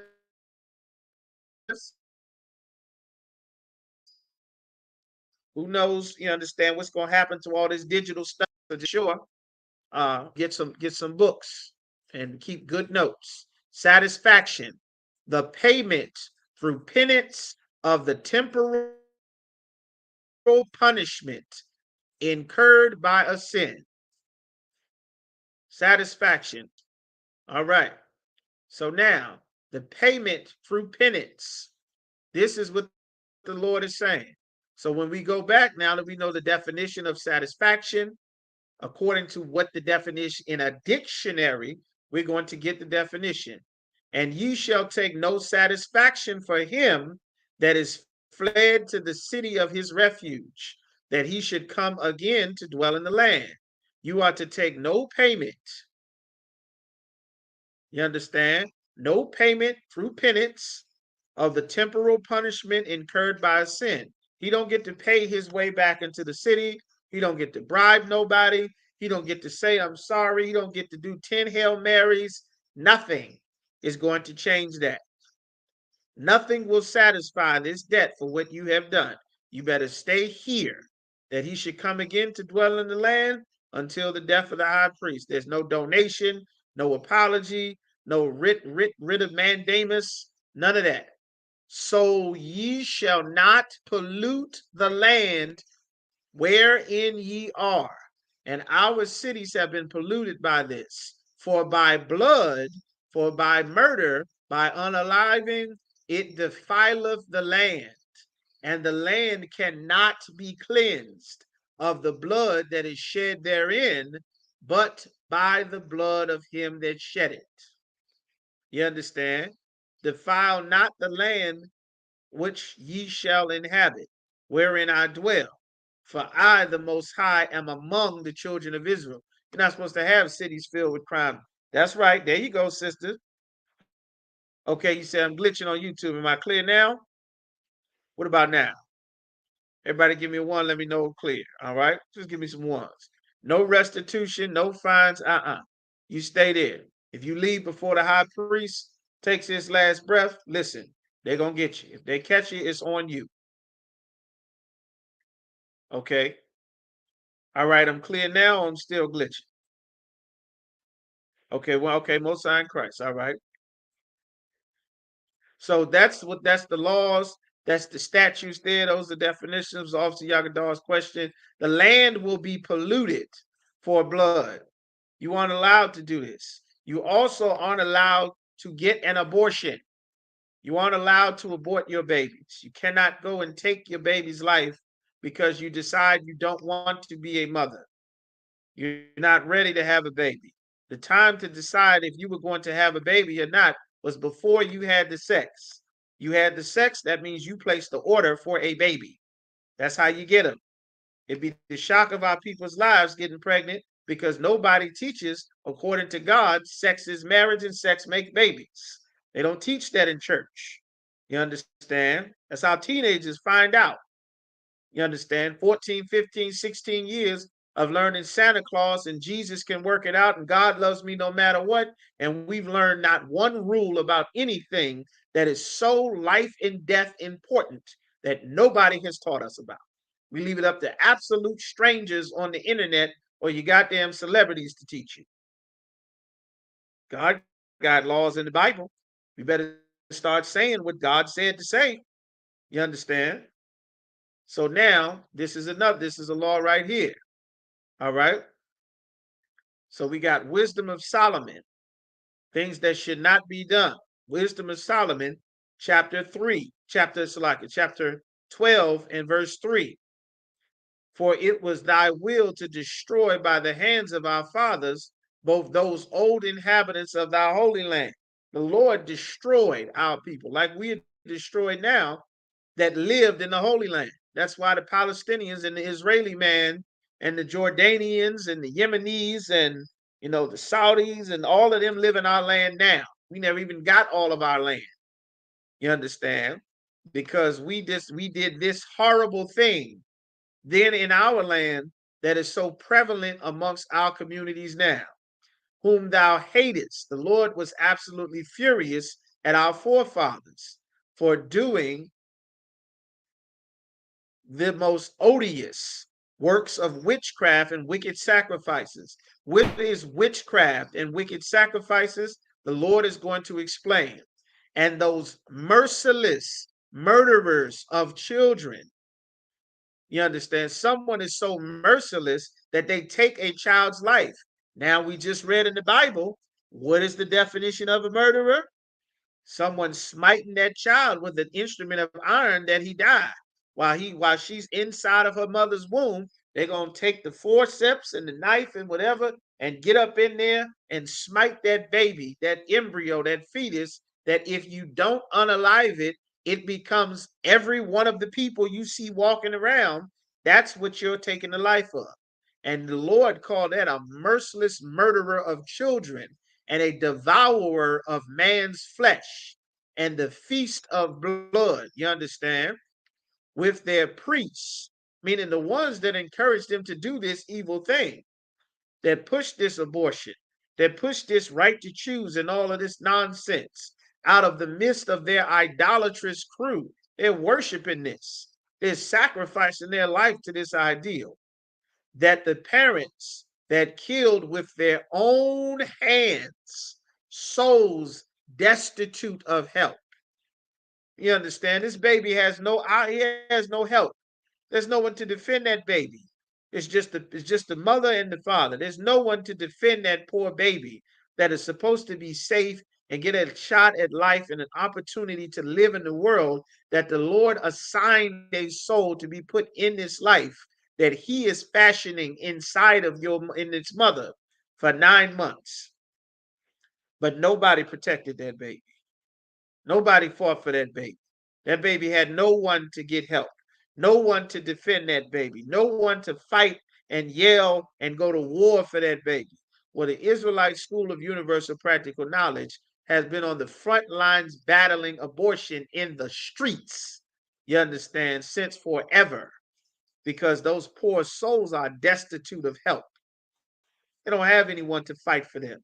That baby can't defend itself from an idolatrous crew of abortionists and doctors in Planned Parenthood that will take money to execute these babies, man. Like it's happening to black babies. Since Roe versus Wade, we are about 20 million black babies in the grave. And then we turn around and wonder why our cities filled with carjackings. Why is there so much murder in the streets? You understand? The Lord said shedding of blood defiles the land. You understand? The Lord did not give anyone permission to get no abortion. You aren't allowed to unalive your baby. Who in the hell do you think you are, like you give life? You've been in some disgusting African religion telling you that your vagina is the queen of the goddamn planet and the mother of all life on the earth. That's a goddamn lie. You understand? You'd be bleeding out dead eggs every month if not for the life inside of a man's testicles to put his seed in your dead eggs to fertilize and make a person. The Lord puts a spirit inside of the body that he forms inside of that woman for those 9 months. The Lord assigns life or not. You understand? You don't have permission to go and take nobody's life. Who the hell do you think you are? And Christianity and democracy and America has made our people so vain and arrogant to think that you can put up money and take a baby's life and your life is just supposed to go fine. Nobody's supposed to unalive you at a traffic stop. You're not supposed to be out at the party in the club and catch 2 straight bullets in your back. You think you got a right to go and unalive some baby and life just goes smooth from here on out, right? Nah, they lied to you. You understand? They lied. Our people, we got to repent and turn from this evil way of life that we've been taught to live, man. This is a terrible way of life. You understand? That's the whole point. The Lord made you a woman. You understand? And there are some sisters that cannot have children. That's understandable. There are many sisters that doctors tell them they can't have children, and they come into UPK and have tons of children. more children than they wanted, more children than they were told that they could have. Happens to sisters in here all the time. You understand? But you don't get to go now, and you're not giving life. And by the Christian church spreading that arrogancy through feminism, through woman thou art loose, through worshiping you in the church and making you think you the sacred mother of God when God has no mother, and Holy Mary is the one that had God's baby, and Jesus is all of that is a bunch of lies. Jesus is not God. Joseph had sex with Mary and got her pregnant. Mary was a young sister, not a child, not a teenager, not a baby. Mary was a young sister that did not have a formal marriage ceremony, that she was already engaged to Joseph. We went over this last class. And before her father formally gave her away to be married to Joseph, the Lord's Spirit overshadowed Mary, and his will was done when Mary had sex with Joseph. You understand? And then she conceived and became pregnant. And the angel told Joseph what to name the baby, the sex of the baby, and what this baby was going to do, and what to do with his now wife, now that he had sex with her. All of this is in the Bible, man. The Christian church's lies have ruined the lives of our people. We in damage control trying to pick our people's lives back up, man. Like the church destroyed us. You understand? So this is just another scriptures here. What the Lord says when Cain slew Abel. The Lord asks Cain when he slew Abel in Genesis chapter 4 and verse 10. Everybody know the story of Cain and Abel. And he said, "What hast thou done? The voice of thy brother's blood crieth unto me from the ground." The voice of all the blood that gets shed cries to the Lord from the ground. You understand? You don't get to spill blood on the earth and that blood just goes away because you can hide the body. You understand? That blood is alive. The Lord assigns that blood. The Lord put a spirit in somebody. You don't have permission to just up and take somebody's life just because you feel like it.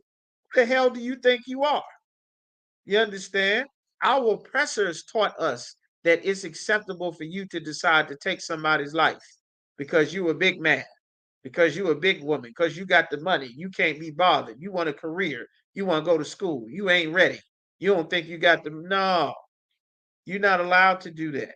You can't allow how you feel in your situation to dictate what you will do at a moment.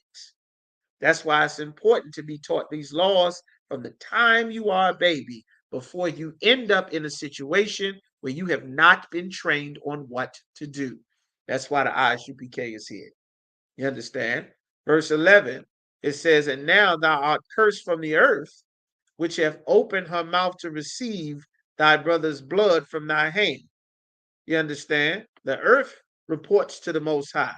That blood reports to the Most High. The angels report to the Most High. That spirit that the Lord put in that person reports to the Most High. Like, you understand? The Lord is in control of everything. Our people have been so wrapped up in individualism, thinking that we got God personally with us, you understand, that we've not had a time to look around and see the effects of the decisions that our people are making on the rest of our communities.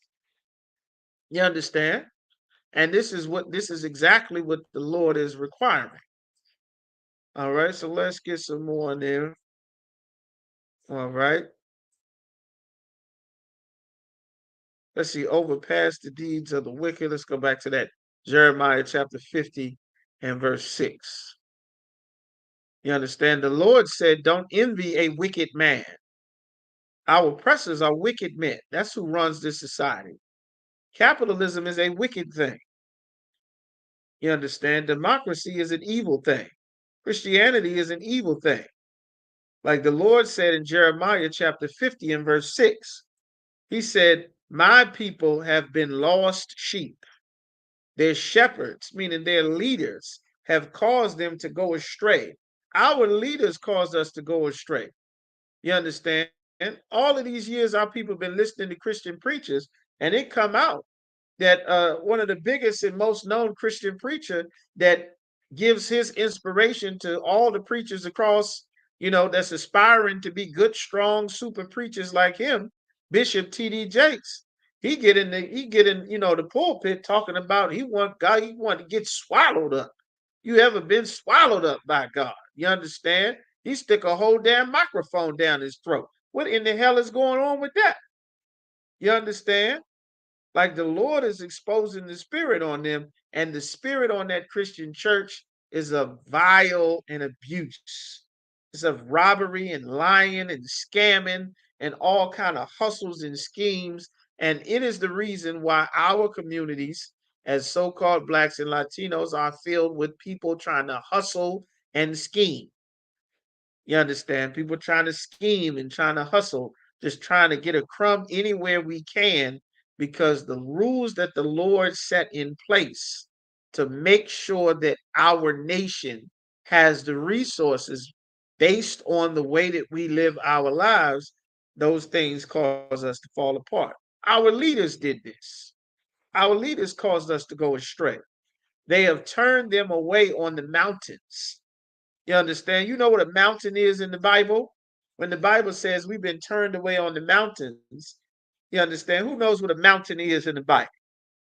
Who has an idea what a mountain is? You understand? A lot of brothers and sisters in here. All right. What's a mountain in the Bible? What's a mountain? I want to give it a shot real quick.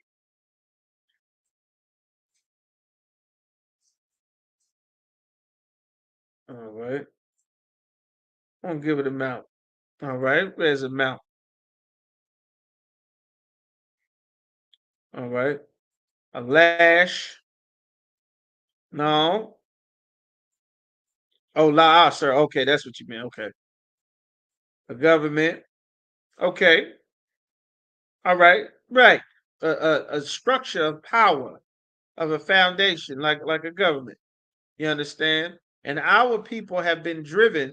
You ever wonder, our people have been driven to look for a stability and a structure that we can go somewhere and get fed on a regular basis. Tank Davis, the boxer, you understand? Y'all might know Tank Davis. Y'all familiar with Baltimore? The brother who's a boxer, Tank Davis, Javante Davis. You understand? He's a boxer, just like Mike Tyson. Everybody, of course, knows Mike Tyson, famous boxer from his youth, knocking people out, all kind of knockouts, most ferocious boxer ever. Highlight reels, waste your money, $40 on a pay-per-view, might end the fight in 12 seconds around number one. You understand? Like everybody's familiar with Mike Tyson. Well, guess what?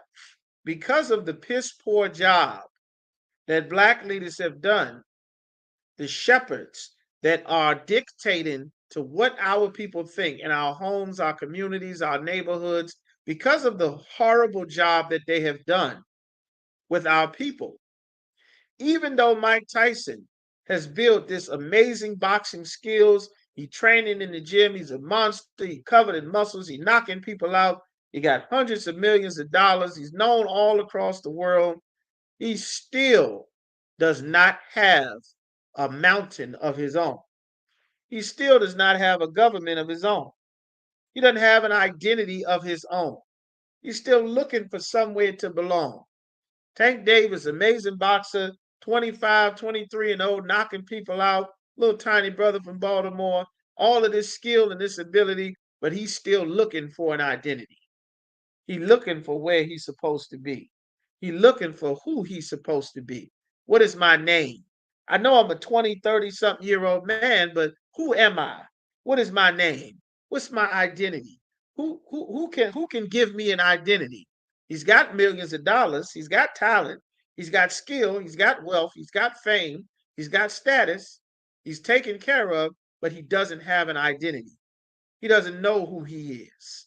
So he needs the Arabs to go and give him an identity, to change his name to Wahid, some garbage. And now he's going to be a Muslim so that the Arabs can give him an identity. Because as a black man with all of this talent and skill and wealth and ability, he is empty. He's wandering, looking for a mountain that he can stand here and say, okay, this is what I'm supposed to be. This is what's going to cover. This is my mountain. Islam is going to be what I'm going to stand on. that's going to make me secure. Our people done wandered from Christianity and went over here and found, okay, well, that's no good. I'm going to be a Rasta. Let me grow my dreadlocks. Selassie I. And you understand? I'm going to get the weed from the East Indians, and this is going to be my identity. We're not going to eat no type of beef.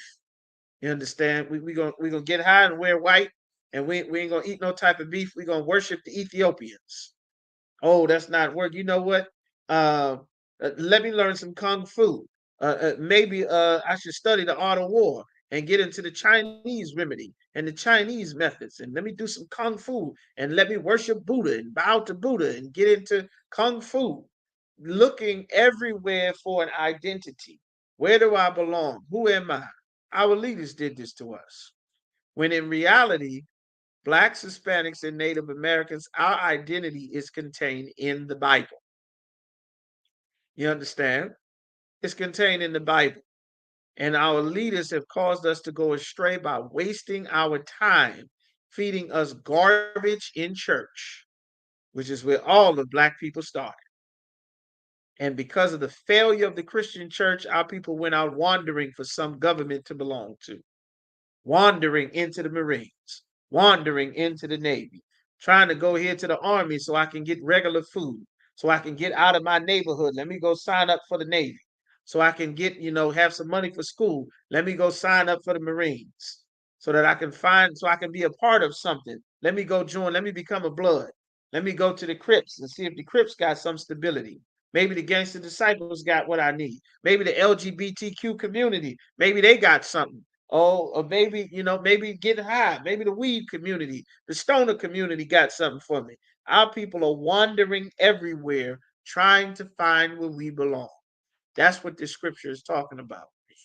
It says they have gone up from a mountain to a hill.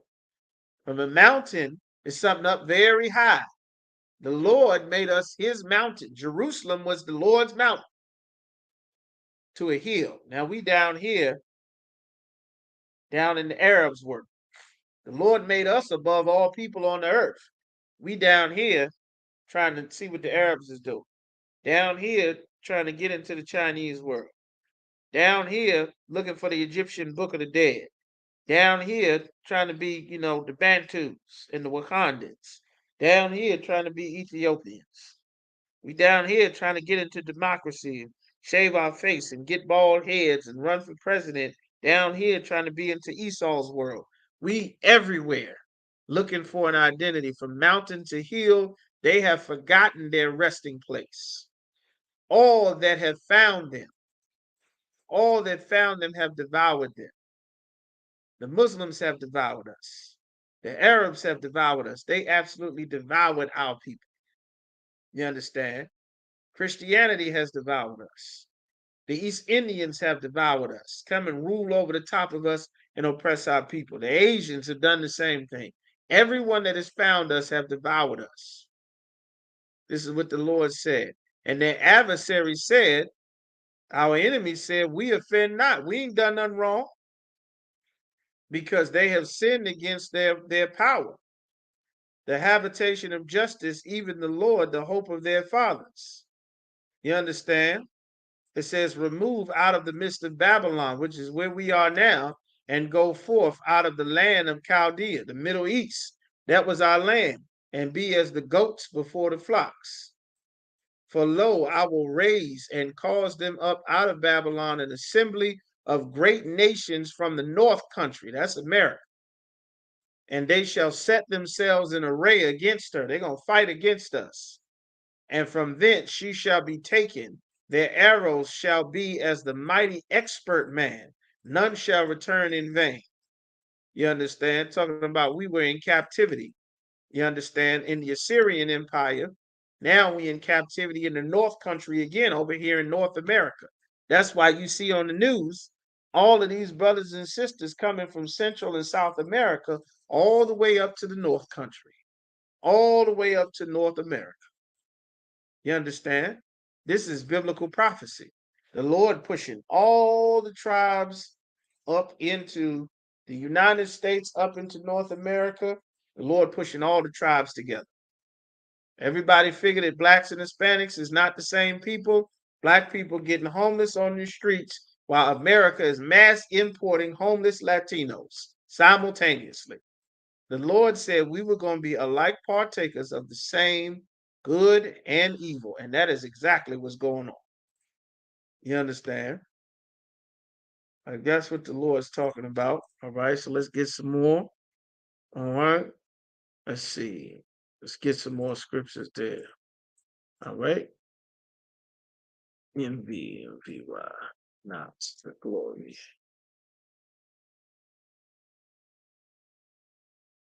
Right. The Lord said, envy not the envy of Ephraim. Proverbs 3:31.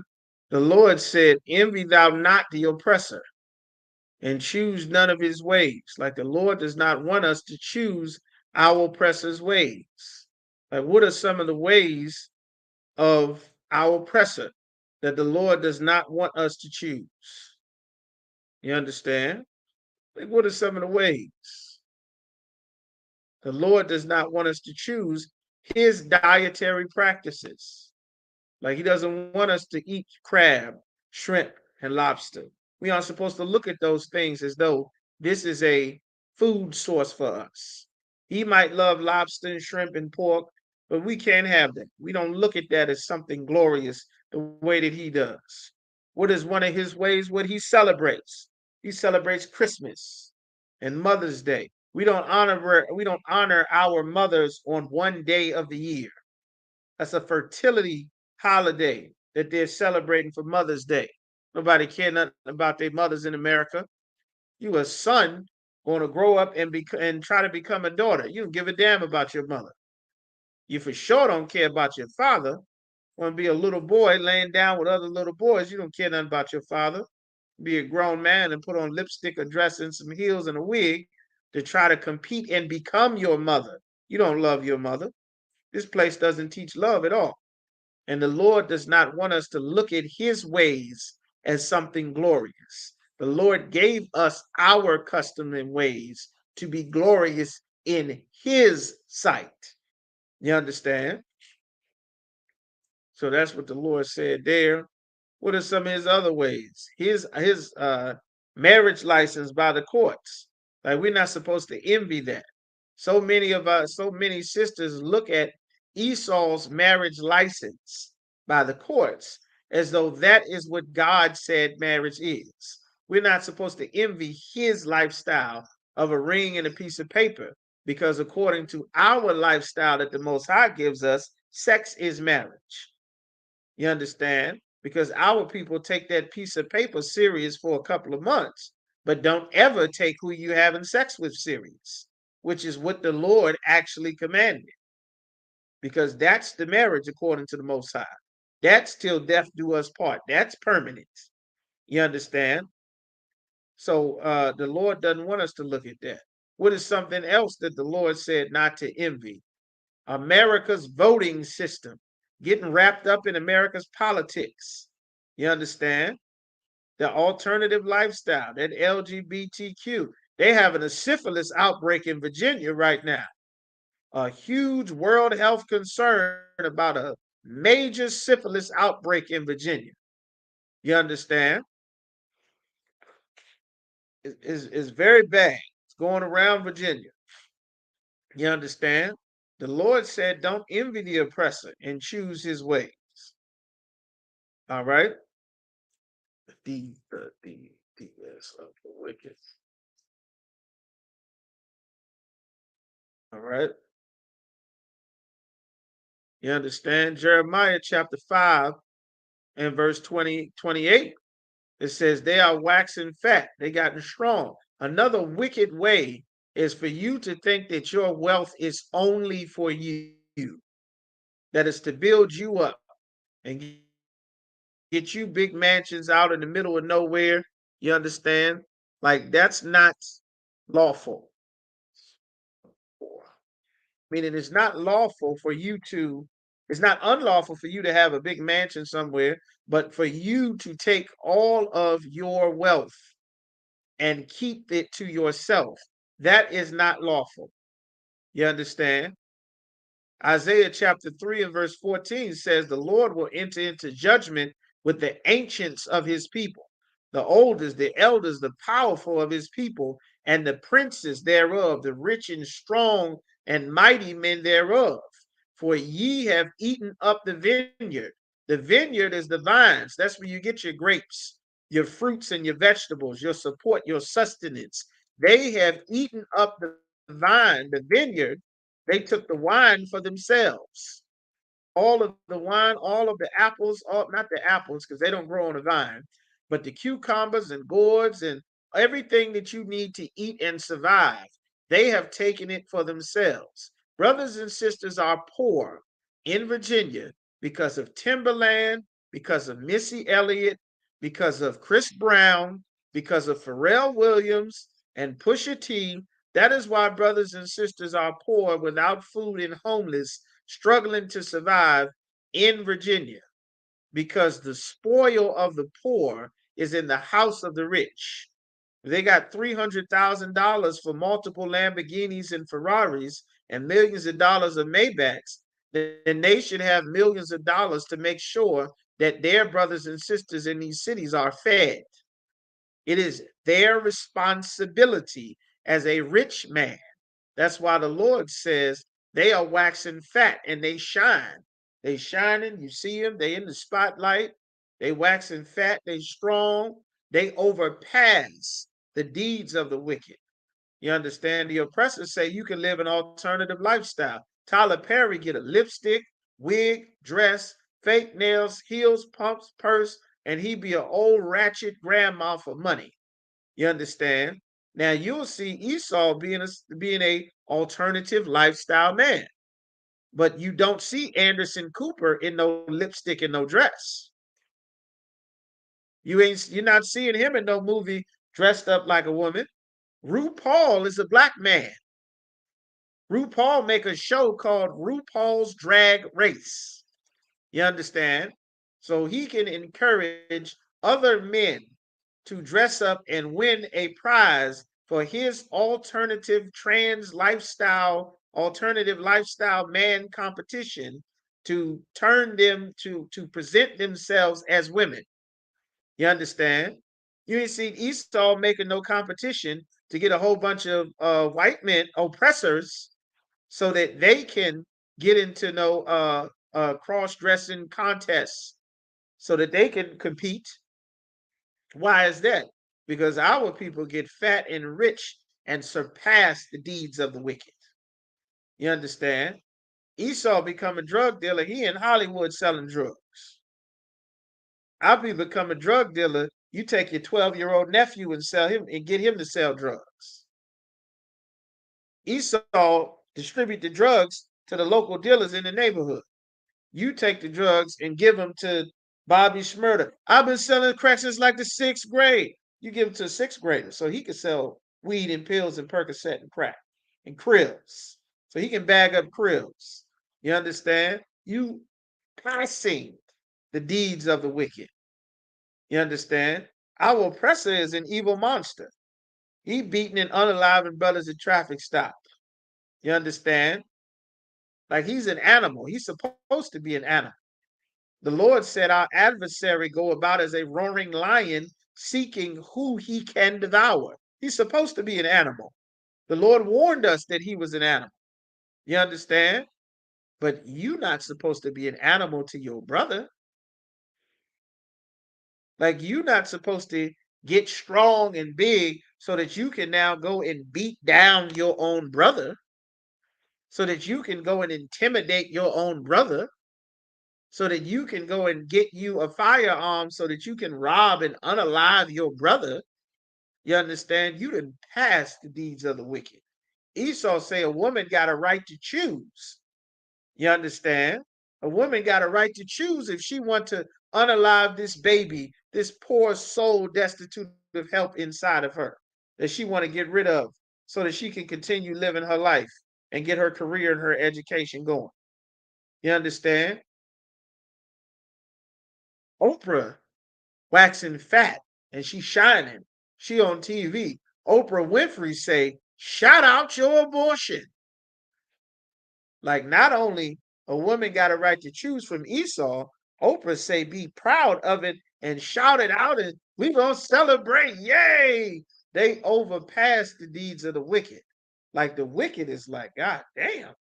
Like, God said that the oppressor is the devil that the Bible speaks of, but he said these people here, they more evil than what we're doing. You understand? Like, this what the Lord is talking about. They have eaten up all the vineyard. That's why Taraji P. Henson is all over the news, all over the TV crying, talking about how poorly Oprah treated her and want her to work for free. That's why Monique is on Shannon Sharp's show with almost 1 million views in a couple of hours doing a 4-hour live interview about how her and Tyler Perry blackballed and snaked her and other black actors and actresses out of money. You understand?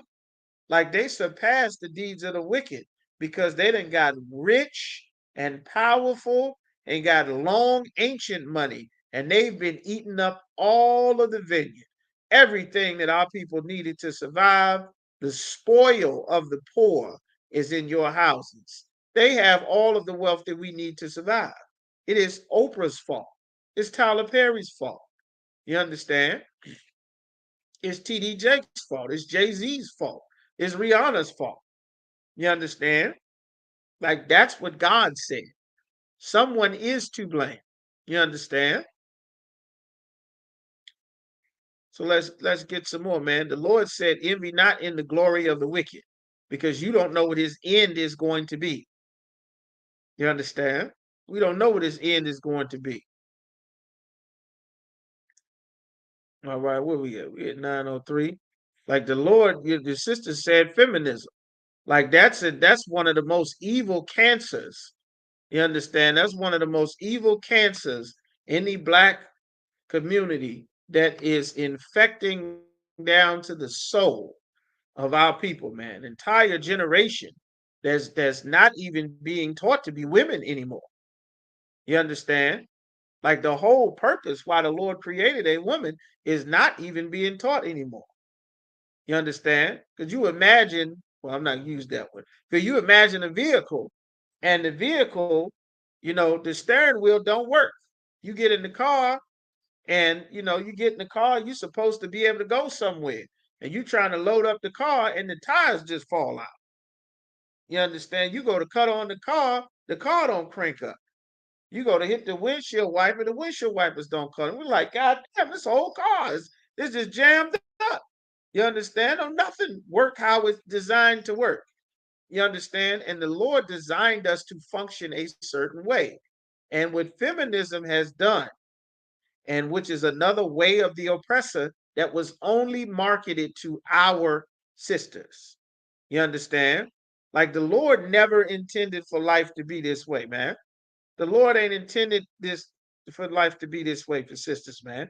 The Lord says, every wise woman buildeth up her house. She make a house a home. That's the skill of a woman. You understand? That's why when you get into Titus, when they're talking about a virtuous woman, it's saying all the skills that an aged woman is going to teach a younger woman. How to be sober, how to take care of a home, how to make a house a home.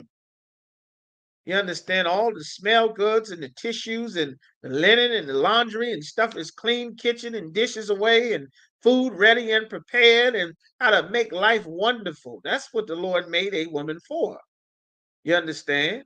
And a wise woman buildeth up her house, but the foolish pluck it down with her hands. She destroy her own sons, destroy her own daughters, being jealous of a little girl. You understand? Because you got the mom figure and the little girl got your figure when you was young. You understand? Like, that's an evil thing that this society has taught our people to do, because the whole framework is off. In the ISUPK, we put the framework back to the way the Lord said it to be. Because the job of a wise woman is to build a house. That's the job of a wise woman. If every wise woman's job and goal in life was to build up a house, none of our people would be in the streets homeless. You understand? because all of the money that's spent to float around in this society and all of the skills and utilities spent to do what you want to do would have been spent building up a house. It's 10 times as many sisters. The people getting thrown in the street are sisters.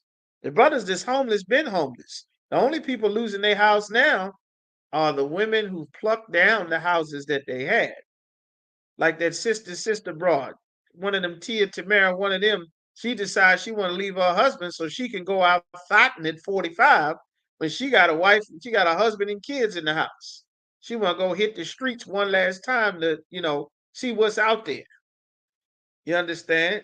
Destroy your own home. Like that's not a wise woman. But the foolish pluck it down with their hands. You understand? To tear down your man, tear down your children, fighting your daughter, beating your daughter up. You understand? That's a foolish woman. Who the hell you think gonna take care of you when you get old? That's how you end up in the old folks' home getting body slammed by African nurses because you didn't tore down yours all your life. You put yourself and your pleasure and your happiness before your children. You weren't a wise and virtuous woman like it says in Titus. You weren't taught to be a keeper of home. You understand, to make home a place of refuge and love and safety and home and comfort. You understand? The only reason everybody out in the street doing all this robbing and shooting because sisters are not at home making a home. You understand? Ain't nobody, the kids used to come be in the house when the street light came on, not only because they got orders not to be outside in the street light, but because mom was in the house making dinner. It was food ready. We ain't out here like stray cats trying to find food at the damn carryout, getting wings and fries, getting all kind of cholesterol problems, ain't had a home cooked meal and God knows when. You understand? Everybody was going home. Mom's in the house making food. You can smell the food from the steps. You understand?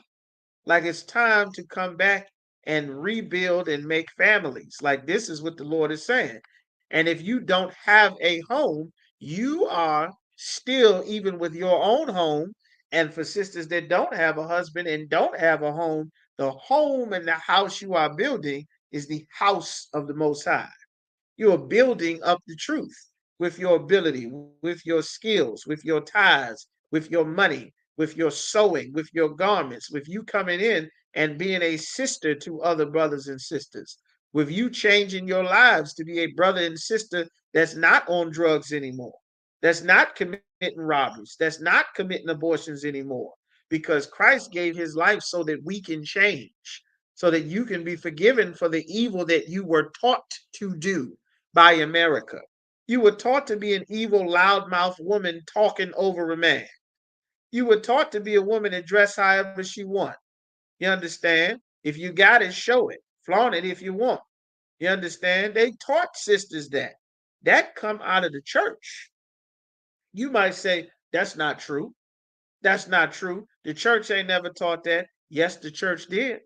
You know how the church taught it? The church taught it when they said, woman, you're loosed. The church taught it when they say the man and the woman and the man is equal together. But when you open the Bible in the New Testament, in 1 Corinthians 11:3, he said, I will have you know that the head of every woman is the man. The head of Christ is the head of Christ is the most high. The head of the woman is the man. You understand? And the head of man is Christ. Like there's an order and a hierarchy. There's no equality. Battle of the sexes.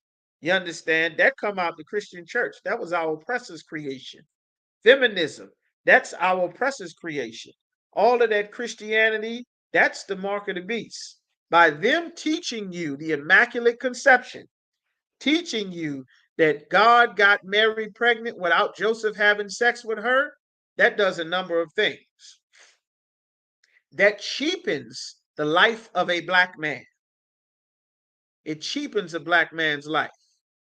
Because the greatest man that ever lived, he didn't come from a black man. He came from God. So if God made this baby, then you understand, then Mary is to be worshipped because she carrying God's baby and Joseph is just a baby daddy. That's all. Joseph by himself raised the greatest black man that ever lived, and Joseph gets no credit for it. That's why dads, black men, black, Hispanic, Native American men aren't put on the proper place where the Lord intends for a man to be. A wise woman is going to build her man up. A foolish woman is trying to build herself up. And that's what you see so much. You understand? Church made this. It's not your fault, sister. You think you're supposed to go back and forth, jump all in some man's face with your fingers and demand what he's supposed to do. Christianity taught you this. Evil old church ladies instilled this in you, making you think you're supposed to leave your man. Well, you ain't really married. Yes, you are, according to the Bible. You laid down and had sex with a man. You were married to that man. You were never supposed to leave that man. You understand? Church taught us it was okay to have divorces. Church taught you it was okay, have a little bit on the side and just keep her away. No. Church taught you that. God said all of that tail on the side, you married each one of them. If you didn't want to be with her forever, you should have never had sex with her. Now you stuck with her.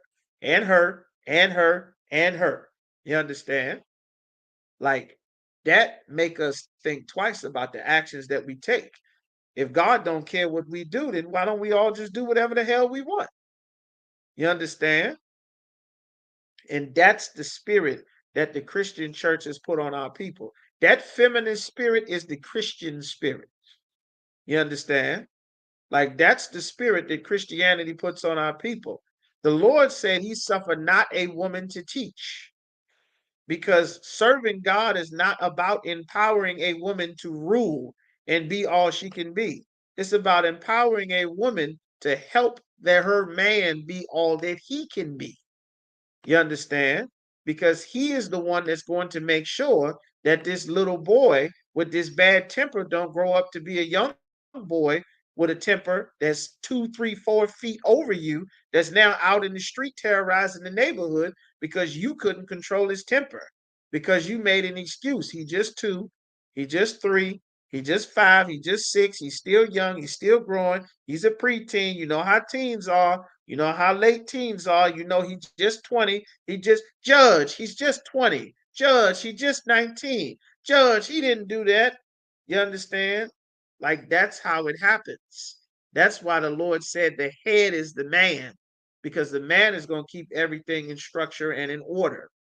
Everything that you do is supposed to be filtered through a man. You're responsible for how you dress to a man, what you do to a man. That's how the Lord set life up.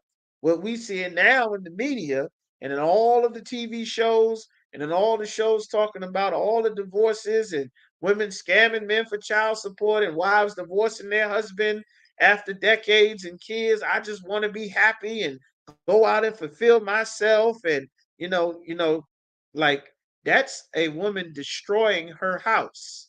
And what you don't realize about destroying your house is you are also destroying yourself. There's a ton of 50-year-old sisters realizing now that they spent their younger, fine, fertile years just out going through men because she ain't need no man. I got my money, I got my job, but a virtuous woman that's taught how to be a godly woman, she been learning skills about how to build a house. She been learning skills about how to keep and take care of a man and children. Because guess what happens when you get older? When you hit that wall that everybody talking about. All your dating shows and your fretting fish and Kevin Samuels, they even got women making shows talking about it. The same things the Isupk been on the street talking about since 1969. Now all of a sudden, it's the most popular topic of conversation everywhere on the internet. You understand? Like now that you're 50, who's gonna take care of you? Now that your eyes is getting bad. You understand? If you build up and establish your house, we wouldn't keep leaving city to city to city. We'd have stable living places and we'd be able to put down roots so that we can control things like our water, like our food, like the education that our kids get, like the behavior that our children are having, like the drugs flooding into our neighborhoods, like the school curriculum. You understand? Like the needs we have for special needs and special diets and special medication and education and specially being dealt with by law enforcement who's unaliving us at traffic stops and locking babies up at 5 and 6 year old with behavioral problems in kindergarten. Like we would have built and stabilized our own communities the way that the Lord said, because he gave us rules on how to do. But instead of doing that, you understand, the most valuable resource that we have is manpower. Our manpower has went to go and build America up. That's who's sitting in your court offices. That's who's in your businesses. That's who's in your government offices. That's who your clerks. That's who doing, all of your filing, your paperwork, your office work, your nurse work is sisters. That's the same thing Egypt wanted to do, to separate our sisters from their man so that they can be married to the empire. That was the exact plan that Egypt had. You understand? But a wise woman, she understands that 1 Corinthians 14:34, let your woman keep silence in the churches. Like the place of a woman is not to be running her mouth all the time. A lot of sisters get in trouble just running their mouth too much. That's a valuable skill that the Lord wants to be instilled in a daughter of Zion, is to learn how not to run your mouth all the time. You understand? A lot of what you're saying is how you feel. It's not based on actual fact. You understand? There's something in the Bible that you must be taught as a woman. Your brain is hindered by your feelings in most of the time. That your feelings do the thinking for you. You understand? Like you feel like this was the right thing to do, but it's not based in facts. It's not based in what the Bible says. It's not based in what's actually happening. Like you see more times now, you see women saying, I don't need a man. Men don't do anything for me. I don't need a man. Not realizing you're driving a car made by a man. You're riding a bus, you're getting on a train, and a man laid down ironwork and dealt with a blowtorch and put together and soldered pipes. Men get shocked and electrocuted to do the wiring and the pipe work in your homes, falling off the roof, putting roofs and gutters on the house that you live in. You understand? Being mechanics, getting tires and lugs and wrenches dropped on them on their chests while they fixing your car, getting burned at construction sites, inhaling toxic chemicals to make sure that you have a road to drive your car on, making sure that the deer and the roaches and snakes are not inside of your house in the cities where you live in, making buildings so that all your favorite stores can be there, at the farms with all the bugs and the rabbits and raccoons and deer and animals that you're scared of so that your grocery store can be full of food. Starting the businesses that make the companies that you will later get your degree to go and work for this business that he started with his family. Men have built this world around you. You understand? And now so many sisters, because of feminism, because of the Christian church, have been taught and think that they are on par, that they are above where the Lord created them to be, which is to help the man. And now you're 50, and now you're 60, and now you don't have that protection that you should have been building son after son, grandson after grandson, husband, family, house, stability. The village has to be built by families. You understand? But that evil spirit that our oppressor has given, you understand, is put on our people. It has turned brothers more feminine just about as a woman. That's why can't nobody hurt your feelings. Somebody say something you don't like, you must unalive them. I can't be mad and get over it down the line. I can't just hold my anger for a few moments and I must let everyone know that I'm upset immediately. I must throw a fit. You understand? That's a child.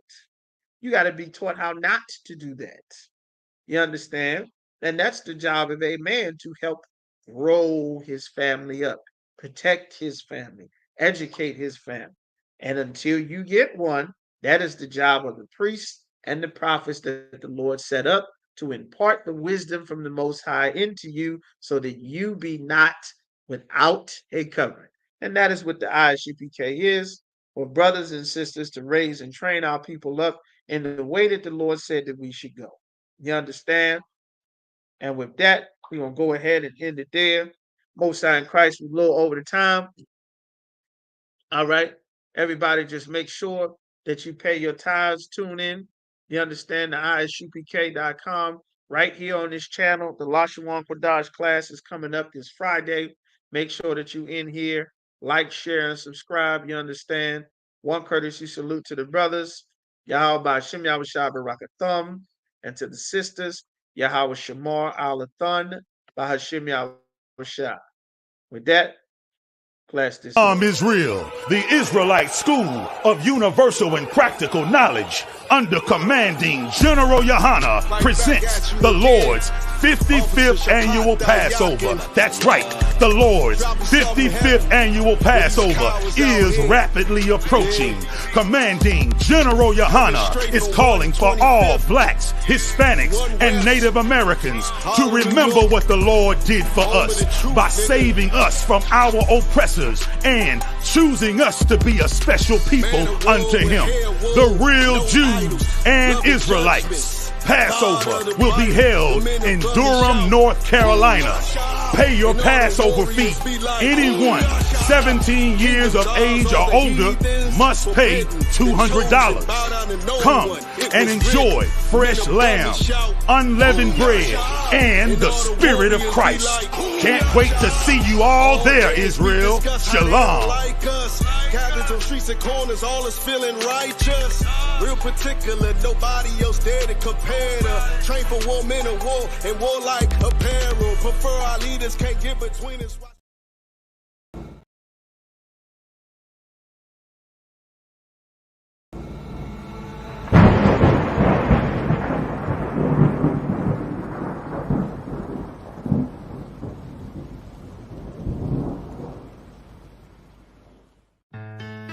West till they bury me.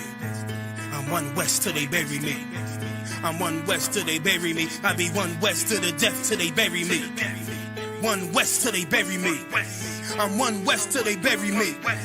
I'm one west till they bury me. I be one west to the death till they bury me. I be one west to the death till they bury me. They ain't scaring me. Rip the soul out of Pharisee. Speaking heresy and get you fucked up apparently. It's like they daring me. I said chill, they ain't hearing me. They ain't listening. Every bar nitroglycerin. Hit your heart, bring it back to start, make you live again. Get them dividends or we start getting ignorant. I be on that soldier shit. I told you shit phenomenal. Nah, but he a domino. So what you suckers trying to do? Rhyming comical. Guess it's funny until I'm bombing you. Bring apocalypse to them pussy niggas that's popping shit. Team of all-stars, I coach them up like I'm Popovich. Fuck the politics and the lobbyists and apologists. They vagina, so we gon' check them like gynecologists. It's kinda obvious how the situation is ominous. The way I vomit this and regurgitate for the audience. They start applauding this cause the competition is fraudulent. From the era where niggas smoke you up like a parliament. The flow been stupid, shit has gotten retarded since. All the dominance of one west rising to prominent. Cause I be one west to the death till they bury me. I'm one west till they bury me. I be one west to the death till they bury me. I'm one west till they bury me. I be one west to the death till they bury me. I'm one west till they bury me. I be one west to the death till they bury me. I'm one west till they bury me. They want a nigga quiet, mute my maneuvers, but I ride like I got Groupon for Uber. Rhymes hard like they been viewed by Medusa. 9 milli Luger, 17 in the Ruger. Only need a few to sit up in your medulla. Obligata for the regatta, niggas wildin', they win every dollar. They riding by in black Impalas, let the semi holler. A showstopper, been the proper since the teeny bopper. But now I'm going them off Patron, a premium of vodka. I put extensions on the Glock, modify the chopper. The swore heavy, war ready, and that's worth the mama. No marijuana, say I got the loudest silence on it. When I'm up on it, ain't no rapper do it like I do it. A lot of spitties and writers, but when the heat's on, none of them can get through the fire around with me. And I had a nigga spin like a tire, but down the deep, and I'm still dope as a piper. Every bar burn hard like a spoon with a lighter. Fuel to igniter, I'm winning, coming through with the title because I be one west to the death till they bury me. I'm one west till they bury me. I be one west to the death till they bury me. I'm one west till they bury me. I be one west to the death till they bury me. I'm one west till they bury me. I be one west to the death till they bury me. I'm one